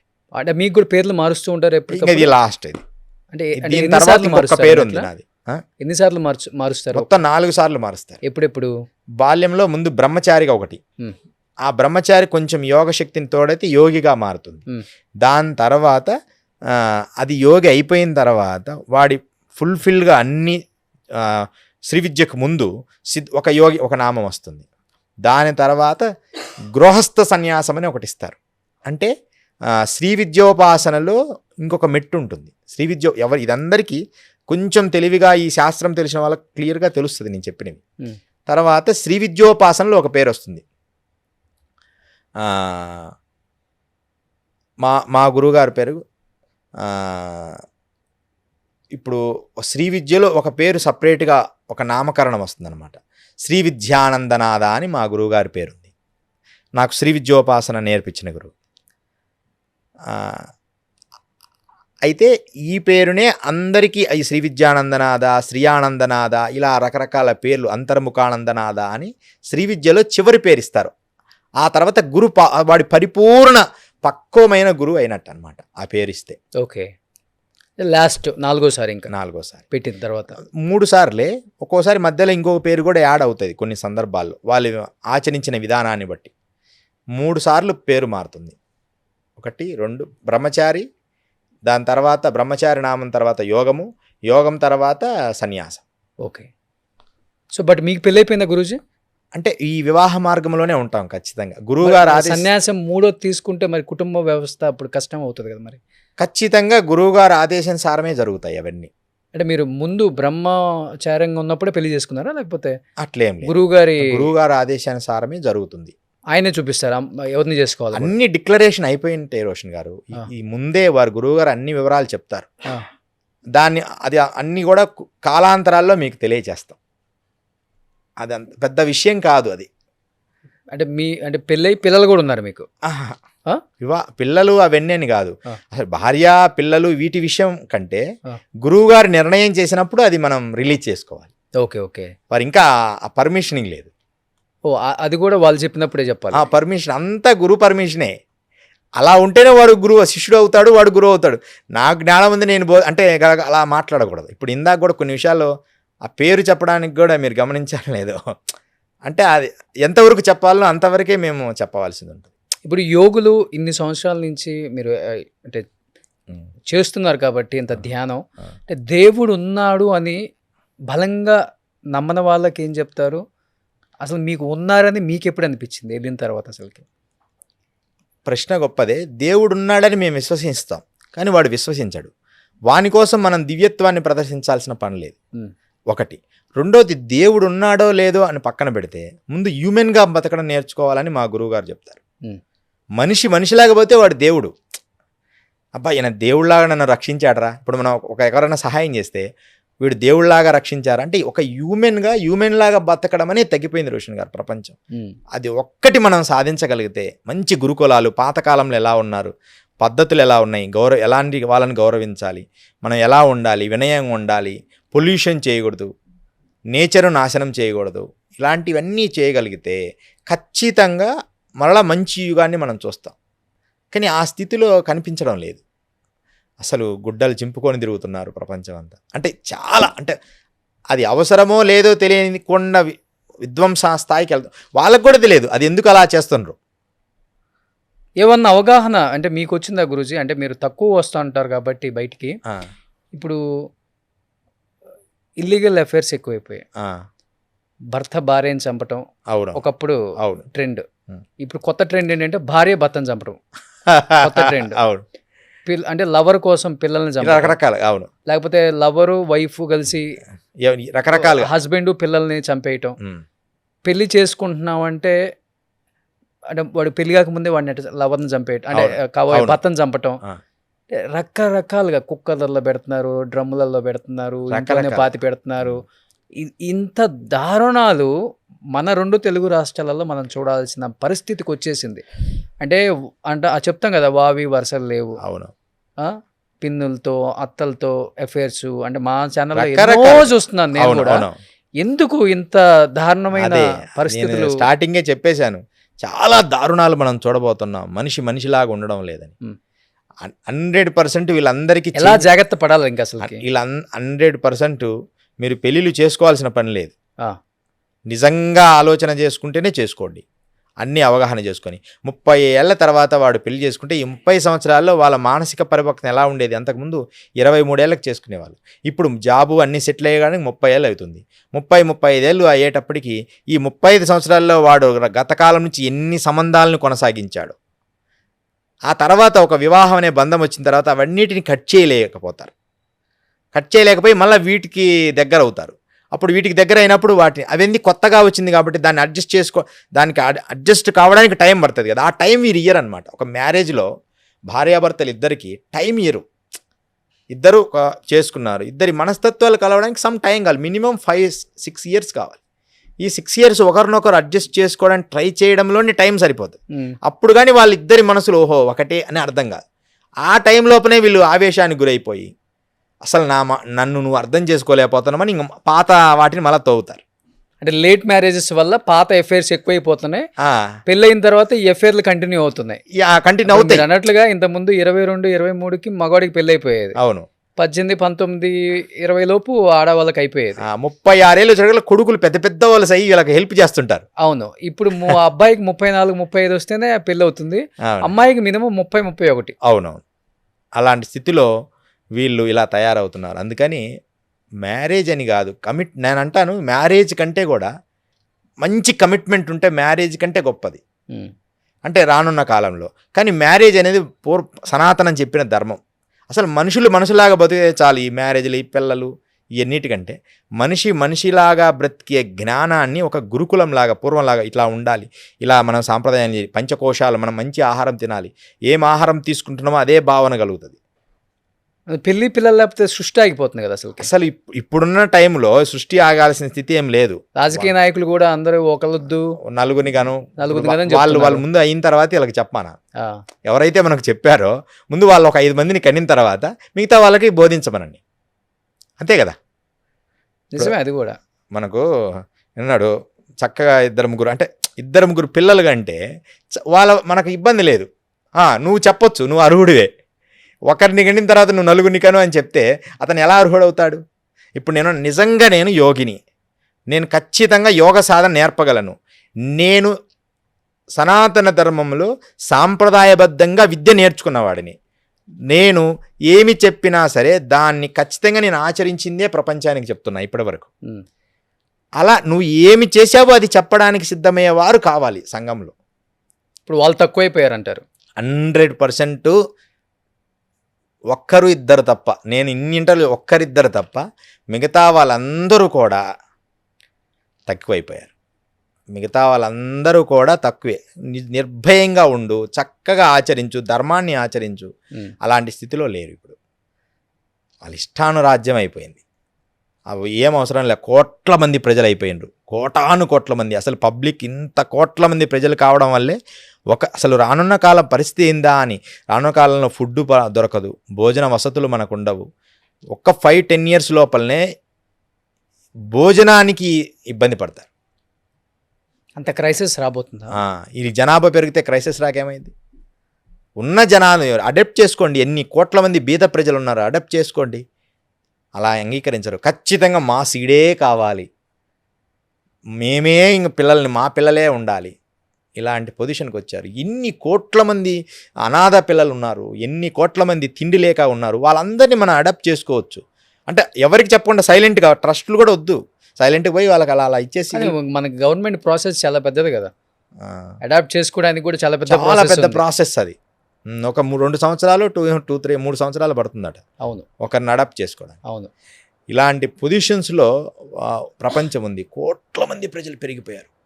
వాళ్ళకి ఫుడ్ ఎలా, అందరూ సాఫ్ట్వేర్లు, వ్యవసాయం చేసేవాడు కనపడడం. ఆ సోషల్ మీడియాలో మొక్కలు నాటే ప్రోగ్రాం పెట్టడం తప్ప రియాలిటీగా మొక్కలు నాటిచ్చే వ్యవసాయ విద్యనే ఇప్పుడున్న ఈ కోటీశ్వరుల ఈ పిల్లలందరికీ వీళ్ళందరికీ వ్యవసాయ విద్యనే పొలం పెట్టి నేర్పించండి.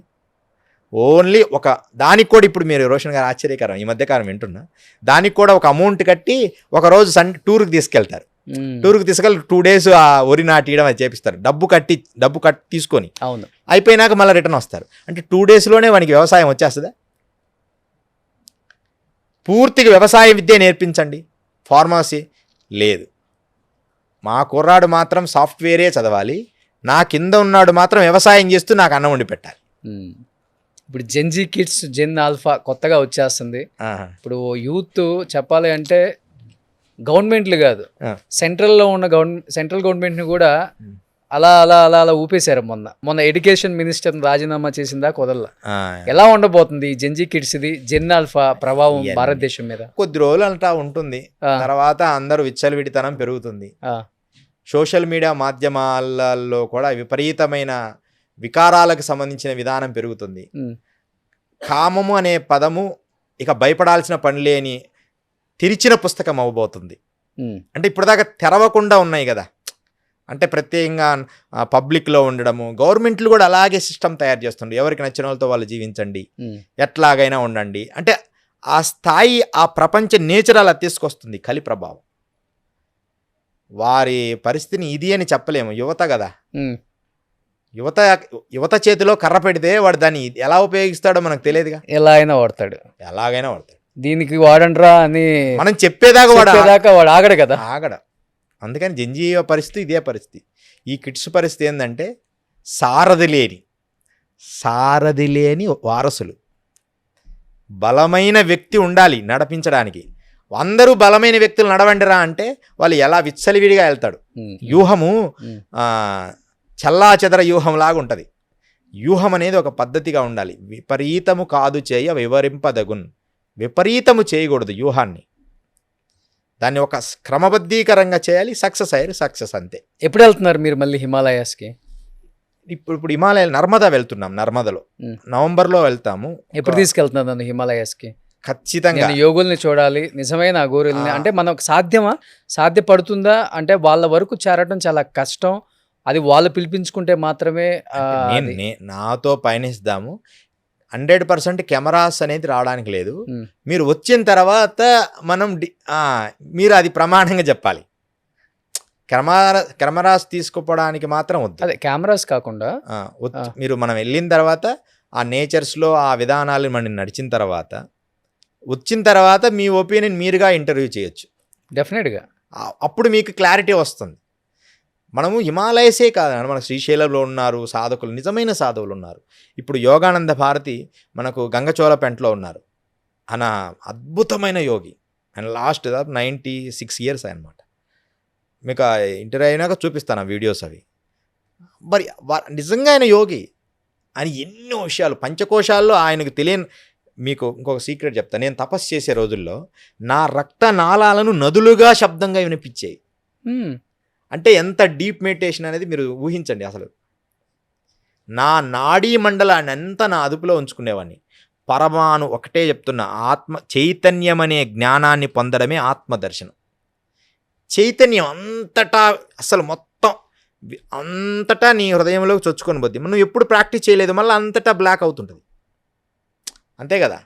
ఎప్పుడు నువ్వు డోర్ తెరిచి ఉంచుతావో మంచి గాలి వస్తుంటుంది, ఎప్పుడు డోర్ మూస్తామో ఆటోమేటిక్గా నీకు చల్లగాలి అనేది ఆగిపోతుంది సహజంగా. అలాగే నువ్వు ఆత్మ సాధన ఎప్పుడు హాయిగా ఓపెన్ చేసి సాధన చేస్తావో అన్ని వివరాలు నీకు తెలుస్తుంటాయి ఇక్కడి నుంచే. ఖగోళాలు, అంతరిక్షాలు. నా విషయం మన చంద్రయాన్ మొదట పరిశోధన పంపించినప్పుడు నా డైరీ రాసుకున్నాను, తర్వాత చూసుకున్నా ఇది కొంచెం కష్టంగా ఉందని. మొదటిసారి పంపించింది, రెండోసారిది సక్సెస్ అవుతుందని ఎప్పుడో రాసేసుకున్నా, ఒక 8 నెలల క్రితం రాశాను.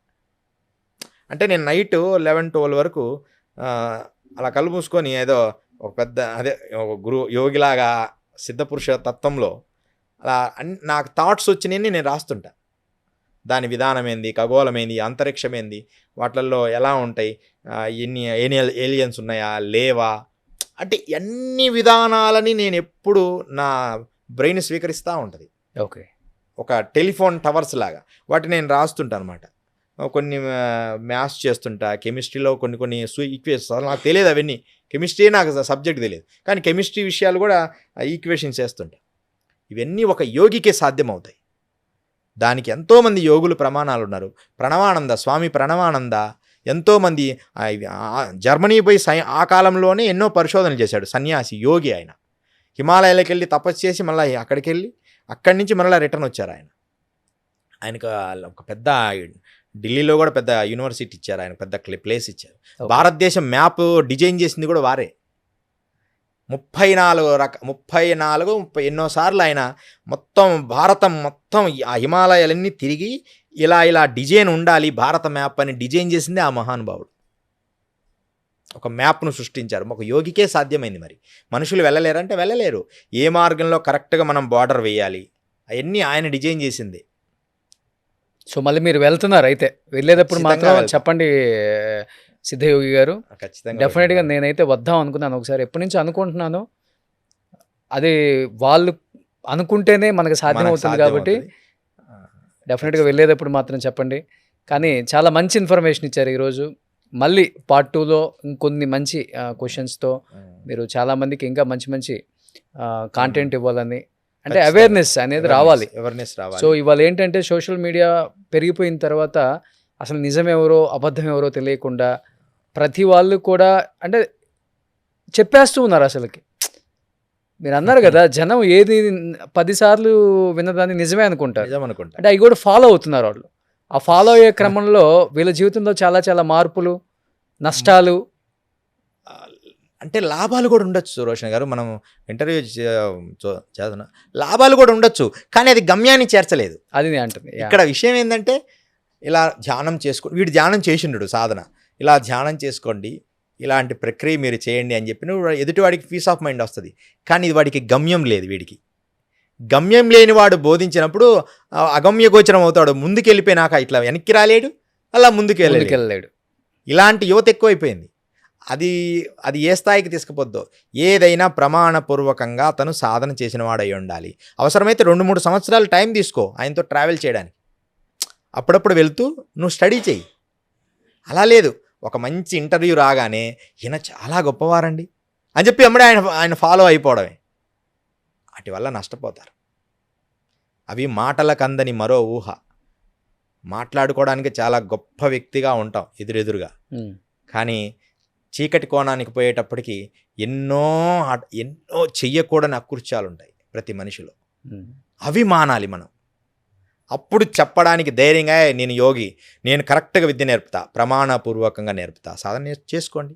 కానీ నాకు 2-3 సంవత్సరాలు మీ నుంచి టైం కావాలి. నేను 2 సంవత్సరాలు లేనిది శిష్యుడిగా స్వీకరించను. ఎమ్మడే రాగానే శిష్యుడు అన్ను. 2 సంవత్సరాలు వాడిని స్టడీ చేసుకొని వాడికి చెప్పిన ప్రాక్టీస్ చేసుకున్నప్పుడే మనం నెక్స్ట్ స్టెప్ ఇవ్వాలి. లేకపోతే అందరి కర్ర చేతిలో కత్తి చేతిలో పెడుతున్నారు ఇప్పుడు స్వామీజీలు, యోగులు. ఇది అది అని వాళ్ళు ఎలా వాడుతున్నారు, దుర్వినియోగం చేస్తున్నారు. దాన్నే గొప్పగా అనుకుంటున్నారు. మీరు కూడా మంత్రం నేర్పిస్తుంటారా? ఆ, చాలా పవర్ఫుల్ ఉంటాయి అవి. చాలా పవర్స్ ఉంటాయి. ఆ దశమహావిద్యలు అవసరమైతే అంటే ఏదైనా తంత్రశాస్త్రం, మంత్రశాస్త్రం, యంత్రశాస్త్రం అన్నిటల్లో ఇప్పుడు ఖచ్చితమైన ప్రమాణాలతో విద్య నేర్పుతాం. ట్రైనింగ్ ఇస్తాం అతనికి నెగిటివ్ ఫోర్స్ని తీసేయడానికి. ఇవన్నీ నిజం రోషన్ గారు. మనకు టైం దొరికినప్పుడు, మీకు ఫ్రీ టైం ఉన్నప్పుడు, గురువుగారు ఒకసారి మనం మనం హిమాలయాల్లోకి వెళ్ళొచ్చిన తర్వాత, బయటకు వచ్చిన తర్వాత మనం వీడియో చేసుకోవచ్చు కదా? చేసుకోవచ్చు. మనం బయటకు వచ్చినాక ఆ ప్లేసులు తీసుకెళ్తాం. ఇప్పుడు దరాస నుంచి లోపల పర్వతం ఎక్కుతాం. ఒక పర్వతం ఉంది. ఆ పర్వతం అంటే మీరు చూడండి, నేను వెళ్తుంటాను మీ ముందు, మీరు ప్రయత్నం చేయాలి. కొంచెం కఠినంగానే ఉంటుంది ఎక్కటం కొంచెం. ఎందుకంటే ఈ హిమాలయాలు ఎలా ఉంటాయంటే ఇసుక తిన్నెలలాగా ఉంటాయి. అవి ఎక్కడ జారుతాయో తెలియదు, ఎక్కడ జారడో తెలియదు. మేము ఎప్పుడు రోప్ ఒకటి కట్టుకొని, కొన్ని ప్లేసుల్లో రోప్ వేసుకొని కూడా పైన ముందు నేను వెళ్ళి లాగుతానమాట. వాళ్ళు తాడు పట్టుకొని వచ్చే ప్లేసులు కూడా ఉన్నాయి. ఇప్పుడు ఎందుకు మన మహావతార్ బాబాజీ కేవ్ నుంచి పాండవ హోలీ వరకు అందరూ వెళ్తారు. భరత్ కోయిల్ వెళ్ళమంటే వెళ్ళలేరు. భరత్ కోయిల్లో పులులు, అసలు మనం డోర్ వేసుకొని పులులు, పెద్ద పులులు, మాకు ఇంత చిన్న ప్లేసులో నేను రూమ్లో ధ్యానం చేస్తుంటే చుట్టూ పులులు కనపడతాయి మీకు, ప్రత్యక్షంగా ప్రమాణం. ఇప్పుడు రేపు నేను తీసుకెళ్ళినప్పుడు, గురువుగారు మీరు చెప్పింది నిజమే, మీరు పులుల్లో కూడా తిరిగారు. హిమాలయాల్లో పులులు కూడా ఉన్నాయి భరత్ కోయిల్ దగ్గర. ఓకే. ప్రమాణంగా నేను ఒక వ్యక్తి వీడియో తీస్తున్నాడు, నాతో వస్తున్నాడు 2 years బ్యాక్, హిమాలయాల్లో వస్తున్నాడు. నా వెనక వస్తుంటే, గురువుగారు ఇది ఎంత అద్భుతంగా ఉంది, ఈ జలపాతం ఎక్కడ సౌండ్ వస్తుంది అని చెప్తున్నాడు. ఇప్పుడు చూస్తాము, జలపాతం దగ్గరికి వెళ్తున్నాము అని చెప్పాను. కరెక్ట్గా జలపాతం దగ్గర ఎంటర్ కాగానే ఒక పెద్ద పులి ఇలా ఎగిరి ఒక 15 అడుగుల దూరం రాతి అవతల పడింది. అక్కడున్న మనిషి ఎక్కి నా వెనక నిలబడినాడు. ధర్నాయి బిడ్డ, నువ్వేం భయపడద్దు బిడ్డ, నేనున్నానని, ఏం పర్వాలేదు. మళ్ళీ అదే రూట్లో మేము తపోవనం వెళ్ళి, సిద్ధాశ్రమం ఒక ప్లేస్, తపోవనం అని ఒక ప్లేస్కి వెళ్ళి, అక్కడి నుంచి భరత్ కోయిల్ మార్గానికి వెళ్ళి, ఇప్పుడు ఇంతవరకు నేను తీసుకెళ్తాను ప్రాక్టికల్గా రోషన్ గారు. అప్పుడు సిద్ధయోగి అని అప్పుడు మీరు మళ్ళీ చెప్పండి ఇంటర్వ్యూలో, ఈజ్ ట్రూత్ ఇన్ యోగి. నేను అలాంటి ఉన్నప్పుడు పులులు ఏం చేయవండి? ఎందుకు చేంజ్ చేస్తాయి? అసలు 2 కాళ్ళ మనిషి అంటే పులులకు చెడ్డ చిరాకు. 2 కాళ్ళ జీవి అంటే దానికి చెడ్డ చిరాకు. కానీ ఎదురుపడినప్పుడు ఇదేదో కొత్త జీవని దాడి చేస్తుంది తప్ప మనకు చంపేస్తుంది. అంటే కొత్త జీవని తప్ప దీన్ని వేటాడాలని అది వేటాడదు. అది వేటాడేది 4 కాళ్ళ జీవినే. ఓకే. దాన్ని మనం డిస్టర్బ్ చేయడం, దాన్ని తోక దొక్కడం, దాని ఉండే ప్లేస్కి కావాల్సి వెళ్ళడం, దానికి ఎదురుపడడం, అలాంటివి చేయకూడదు. కొత్త జీవిని దాడి చేస్తుందేమో కానీ నిన్ను తినాలని దాడి చేయదు పులులు. నేను ప్రాక్టికల్గా చెప్తున్నా. నా శిష్యుల్ని కూడా నేను తీసుకెళ్ళాను. మనకు డేంజర్ ఏంటంటే చిరుత పులులు, ఎలుగుబండ్లు కొంచెం దాడి చేస్తాయి. నువ్వు ఇష్టమున్నా లేకపోయినా అవి మీదికి వస్తాయి. కొంచెం అక్కడ మనం ప్రొటెక్ట్ చేసుకోవాలి. ఓకే. ముందే కొంచెం నిప్పులాగా దించుకోవడం, కొంచెం ఆలోచన చేసి అడుగు వేయడం. ఈ పెద్ద పులులు, సింహాలు మనిషి మీదికి రావు. అలాగని రావు అని నేను గ్యారెంటీని కాదు, వాటి ఇచ్చా. కానీ మనిషి జోలి అయితే అవి దాడి చేసి తినాలి అనుకోవు. ఈ పులుల సైకాలజీ అనమాట. కానీ చాలామంది బుక్స్ చదివి, ఇప్పుడు ఉదాహరణకి యోగం అనేది ఎలాంటిదంటే, బుక్స్ చదివి పులితో ఇలా ఉండాలి, అలా ఉండాలి, ఇలా వెళ్ళాలి అని బుక్స్ చదివి అడవిలోకి వెళ్తావా? బుక్కిస్ థియరీ వేరు, ప్రాక్టికల్ ఎక్స్పీరియన్స్. పులులకి, సింహాలకి హిమాలయాల్లో ఉంటే మనుషులే ఉండలేరు. అవి అసలు ఉండటం చాలా కష్టం. వాటి ఫుడ్ ఎక్కడి నుంచి ఉంటుంది? కొన్ని ప్లేసుల్లో ఉన్నాయి. ఇప్పుడు అడవుల్లో అంటే దాన్నో వేటాడి, హిమాలయాస్లో కొన్ని ప్లేసుల్లో ఉన్నాయి. అంటే ఇప్పుడు అడవిలాగా కొన్ని ప్లేసుల్లో ఉన్నాయి, కొన్ని ప్లేసుల్లో లేవు. అన్ని ప్లేసుల్లో ఉండాలని లేదు. అవి 1, 2 ఉన్నాయి. అంటే తగ్గుతున్నాయి ఇవి కూడా అక్కడ. మరి ఎందుకు తగ్గుతున్నాయో తెలియదు కానీ ఉన్నాయి. మనకు ఇక్కడ అమరకంట్లో ఉన్నాయి పులులు. కానీ ఒకటి అంటే అడగకూడదు కానీ అడుగుతున్నాను. ఇప్పుడు చాలామంది 300, 400, 800 సంవత్సరాలు ఉన్న యోగులు కూడా ఉన్నారని చెప్తున్నారు. కాబట్టి మీరు అక్కడ ధ్యానం చేస్తూ, అంటే చిన్న చిన్న గుడారాలు తయారు చేసుకొని, ఇన్ కేస్ అంటే మనిషి అన్న తర్వాత చావు కూడా వస్తుంది. కాబట్టి ఇన్ కేస్ అంటే వాళ్ళు చనిపోయినప్పుడు, ఆ గోరీలు కానీ లేకపోతే యోగులు కానీ చనిపోయినప్పుడు ఎలా బాడీని ఎలా క్రిమిషన్స్ చేస్తారు? అక్కడ హిమాలయాల్లో చేస్తారా అందరు కలిసి, లేకపోతే ఎలా ఉంటుందండి? మీరు ఏదైనా జరిగిందా? జరిగింది. ఎలా ఉంటుందంటే, ఒకటి ముందే చెప్తాడు ఫస్ట్, అంటే ఇక నేను ఉండను నాన్న, వెళ్తాను అని. వెళ్తానన్నప్పుడు ఏదో నీరసం వచ్చి అట్లా ఉండరు. మ్. చాలా ఆ రోజు కూడా ఏ రోజు ఎలా ఉన్నాడో యాక్టివ్గా మ్. అదే యాక్టివ్తో ఉంటారు. మ్. మూడోది కేచరి, నాలుక ఉంటుంది. మ్. ఈ కేచరిని కంప్లీట్గా పూర్ణ కేచరేస్తాడు. పూర్ణ కేచరి అంటే ఎలా? నాలుక మడిచి ఇలా పైకి పెడతాడు. నాలుక ఇలా ఉందా, ఈ నాలుకను అలా పైకి పెడతాడు. ఆ లోపల హోల్ ఉందా, ముక్కులో నుంచి ఇట్లా లోపల హోల్ ఉంటుంది, దాంట్లో నుంచి పైకి పెట్టి ముక్కు రంధ్రాల పైకి పంపిస్తాడు. ఈ ముక్కు రంధ్రాలకు సంబంధాలు, ఇక్కడ ముక్కు రంధ్రాలు ఉంటాయి, ఇక్కడికి తీసుకొస్తాడు నాలుకని. తీసుకొచ్చి కన్నులు ఇక్కడ పెడతాడు. అప్పుడు ఇక్కడి నుంచి ప్రాణం వదిలేస్తాడు. ప్రాక్టికల్గా చెప్తున్నా, రియల్గా. అలా వదిలిన తర్వాత కూర్చున్నట్టే ఉంటాడు పద్మాసనంలో. అతన్ని మేము తీసుకెళ్ళి ఏం చేస్తామంటే గోన సంచిలో కానీ అలా పెట్టి, అంటే వాళ్ళు కోరుకుంటారు గుంతలో పెట్టాలా, గోన సంచిలో పెట్టాలి. గోన సంచిలో పెట్టి రాళ్ళు కట్టి చేపలకు వేయండి అని చెప్తారు. అంటే కిందికి నీటి లోపల జల సమాధి చేయండి అని చెప్తాడు. నీటి లోపలికి ఒక గుంత, ఇప్పుడు నది పారుతుంటుంది కదా, పెద్ద పెద్ద బండరాలు కట్టి అలా వేస్తే లోపల చేపలు అవన్నీ తీసుకుంటాయి కదా, అలా వేయమంటారు. అలా ఒక రకంగా చేస్తాం. ఇలా గుంత తీసి కూడా పెడతాం హిమాలయాల్లోనే. ఇక గ్లేషియర్స్ అయితే ఇంకా వదిలేయడమే, మనం ఏం చేయలేం. అది ఇంకా కొన్ని సంవత్సరాల తర్వాత కూడా అలాగే ఉంటుంది, ఎముకల గూడులాగా. మనిషి అసలు బాడీ కూడా ఎండిపోవడమే తప్ప అలాగే ఉంటుంది, స్కిన్ అలానే ఉంటుంది, అలాగే ఉంటుంది. నేను చూసినా ప్రత్యక్షంగా. అంటే తొవి తీస్తారు ఎప్పుడన్నా? తీయడం వదిలేయడమే. ఇక ఏది అలా చనిపోయిన తర్వాత ప్రాణం గ్లేషియర్స్లో. ఓకే, గ్లేషియర్స్లో పోతే ఇకేం చేయలే, వదిలేయడమే. మనకి గంగోత్రి వరకు మాత్రమే బూడ్చిపెట్టడం కానీ, నీటిలో జల సమాధి చేయడం కానీ. యోగులు జల సమాధే కోరుకుంటారు ఎక్కువ.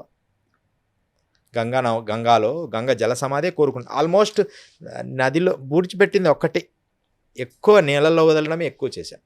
ఓకే, కానీ వాళ్ళ అది అస్థిపంజరం అనేది కనిపించదు, మొత్తం ఎప్పుడులాగే ఉంటుంది శరీరం, ఎప్పుడులాగే ఉంటుంది. ఎన్ని సంవత్సరాలు ఉన్నా గ్లేషియర్స్లో ఎన్ని సంవత్సరాలు అలాగే ఉంటుంది. ఇది చాలా వింత అసలు.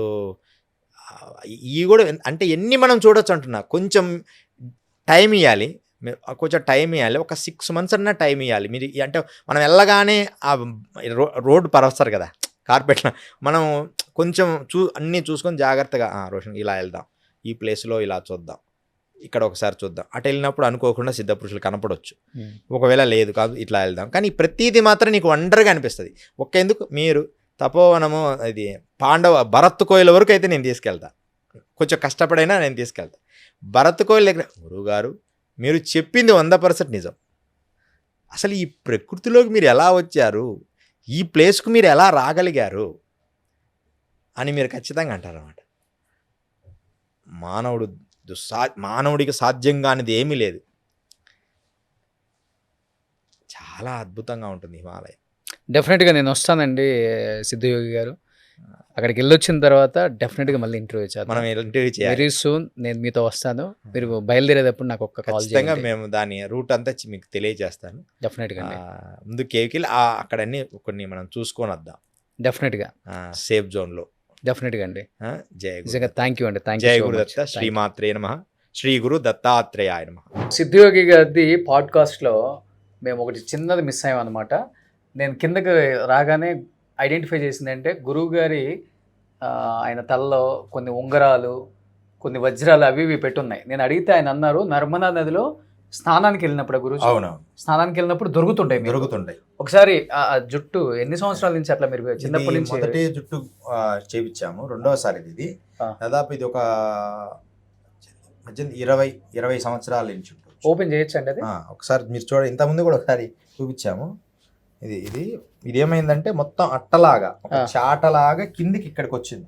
హైదరాబాద్ వచ్చిన తర్వాత భాగ్యనగరంలో డాక్టర్ గారు ఇలా ఉండేది నాది మెడ బరువుకి. అవి ఏం చేసినట్టు డాక్టర్ అలా ఉండకూడదు గురుగారు, కంటిన్యూ అవుతాయి, మీరు రేపు ఫ్యూచర్లో ఇబ్బంది అవుతుంది. 4 భాగాలు చేశారు. ఆ తర్వాత మరలా కొంచెం సైడ్ వస్తే 5-6 భాగాలుగా మార్చారు. కొన్ని ఆయన అన్ని ఇలా దాన్ని మేము ఇలా తయారు చేసాం. ఇప్పుడు ఇదేమో రసగుట్టిక అంటారు, ఇది పాదరస గుట్టిక అన్నమాట. స్వయంగా మూలికలతో తయారు చేస్తాం. అంటే పాదరసాన్ని గడ్డ కట్టిలేదు, మెక్యూరీని. దీన్ని మేము యోగ శక్తితో మూలికలతో గడ్డ కట్టిస్తాం. ఇది ఉండడం వల్ల 100 కిలోమీటర్లు కూడా అతి సునాయాసంగా నడవగలరు. అది యోగుల రోజుకి ఎన్ని ఒక 100 కిలోమీటర్లు నడవగలరు రోజు అట్లా కాదు, ఒక 50-30. అది కూడా చాలా గొప్ప విషయం కదా. అవును, హిమాలయస్ ఇక్కడ వేరు, హిమాలయస్ వేరు. హిమాలయాల్లో 30 కూడా నడిచిన రోజులు ఉన్నాయి, 30-50 కూడా. అసలు ఒక గాలిలో వెళ్ళిపోతున్నట్టుగా ఉంటుంది. దీన్ని గురువు గారి ఆదేశానుసారం తయారు చేస్తాం, పాదరసంతో. తయారు చేయడం కూడా కాదు, దీన్ని ఆకాశ అంటే గరుడ పక్షి గుడ్డుతో తయారు చేస్తాం మరలా దీన్ని. అప్పుడే ఇది నీ బాడీకి ఆ ఎనర్జీ వస్తుంది. దాన్ని ఎప్పుడు అలా జుట్టు కట్టి ఉంచుతాం. అది రసగుట్టుగా ఉన్నవాడే యోగి. రోషన్ గారు ఎవరైతే సిద్ధ పురుషుడో వాడి దేహం మీద పాదరసం ఉండి తీరాలి ఎక్కడో దగ్గర. సో ఇది గరుడు పక్షి యొక్క గుడ్డుతో తయారు చేసిన పాదరస గుటిక. సో దీన్ని కట్టుకుంటే ఎన్ని కిలోమీటర్స్ అయినా సునాయాసంగా అలసట లేకుండా నడవచ్చు. ఇది ఆల్మోస్ట్ మొత్తం కిందకు వచ్చేసాయి గురూజీ జుట్టు. ఇదేమో ఉంగరాలు పెట్టుంది ఏంటి అసలుకి? ఇది పరిక్రమ చేస్తున్నప్పుడు నదీ దేవత ప్రసాదించింది. ఇలాంటివి చాలా వచ్చాయి, దొరుకుతుంటాయి. ఒకసారి ఒక కుండ వెండి నాణ్యాలు దొరికాయి. వెండి నవాబుల కాలం ఒక కుండ, పెద్ద కుండ అంత సైజు. ఇప్పుడు అయితే 1.5 కేజీన్నర 2 కేజీలు ఉంటాయి. నేను కొన్ని గుర్తుగా ఉంచుకొని ఈసారి వచ్చినప్పుడు మీకు అవి కూడా చూపిస్తాను, అవి నీట్గా చూపిస్తాను మీకు. కొన్ని ఉంచుకొని మిగతా అన్ని దానం చేశా. ఇది ఉంచుకో, పూజ చేసుకో, నీ దగ్గర పెట్టుకొని అలా అందరికి పంచుకుంటూ వచ్చా. అలా వజ్రాలు కూడా దొరుకుతుంటాయి. ఒక్కసారి డైమండ్ దొరికితే ఒక అతనికి ఇస్తే చిన్న వ్యాపారం పెట్టుకున్నాం. 3 నాగపూర్ ఫారెస్ట్లో మేము నడుస్తున్నాం. ఒక 4 కాళ్ళ మండపం ఒకటి వచ్చింది, నాగరాజు, ఆయన పేరు కూడా నాగరాజే. ట్రైన్లో ఏదో పరిచయం అయ్యాడు, అక్కడ దిగాము. అక్కడ ఉన్నాయని మనకేం తెలియదు, దివ్య శక్తి ఉండి అలా కాదు, ఏదో అనుకోకుండా చిన్న 4 కాళ్ళ మండపంలో ఇలా తవ్వితే డైమండ్స్ వచ్చాయి. 3 రాళ్ళు దొరికాయి. అవి చూడరా ఏదో అంటే దాంతో ఒక చిన్న ఫ్యాక్టరీ పెట్టాడు గనులు నాగపూర్ దగ్గర. ఎంత కాస్ట్ ఉంటాయో చిన్నవే. అప్పట్లోనే దాదాపు 25-20 లక్షలు వచ్చింది, అంటే ఒక 20 years బ్యాక్. దాంతో ఒక చిన్న కంపెనీ లాగా పెట్టి అది రన్ చేస్తాం. ఓకే. సో ఇలా నర్మదా నదిలో మీరు స్నానానికి వెళ్ళినప్పుడు ఏ ఒకటి వస్తూనే ఉంటుంది. నదులలో ఏది దొరికిన ఏదో ఒకటి వస్తుంటాయి. వాటి బంగారు కుండ, బంగారు 2 నాణ్యాలు ఉన్నాయి దాంట్లో, పెద్ద కుండలో 2 బంగారు నాణ్యాలు, మిగతాయి వెండివి. అందరికి పనిచేసాం. నా ఒక్కడికి ఎందుకు, నేను యోగి, నా దగ్గర ఉండకూడదు. ఇంకోటి, పరిక్రమ చేసేటప్పుడు ధనము కానీ సంపదలు నా దగ్గర ఉండకూడదు. ఎవరి మనసు ఎలా ఉంటుందో అందుకని అందరికి పంచుతాం. గ్రామాల్లో వెళ్ళి అలా ఒకటి తీసుకోండి, గురువు ఇస్తున్నాం కాబట్టి మేము ఇచ్చేటప్పుడు డిసిప్లిన్కి తీసుకుంటారు. అన్నీ మాకేంటి అనరు, సంచిలో పెట్టి ఒకటి అలా ఒకటి. సో అలా దొరుకుతూనే ఉంటాయి, అన్నీ ఏదో ఒకటి దొరుకుతుంటాయి. అంటే మనం దొరకాలి అనుకోకూడదు, అలా వెళ్తూ ఉంటే ద ఫ్లో. అసలు అదొక ఆనందం.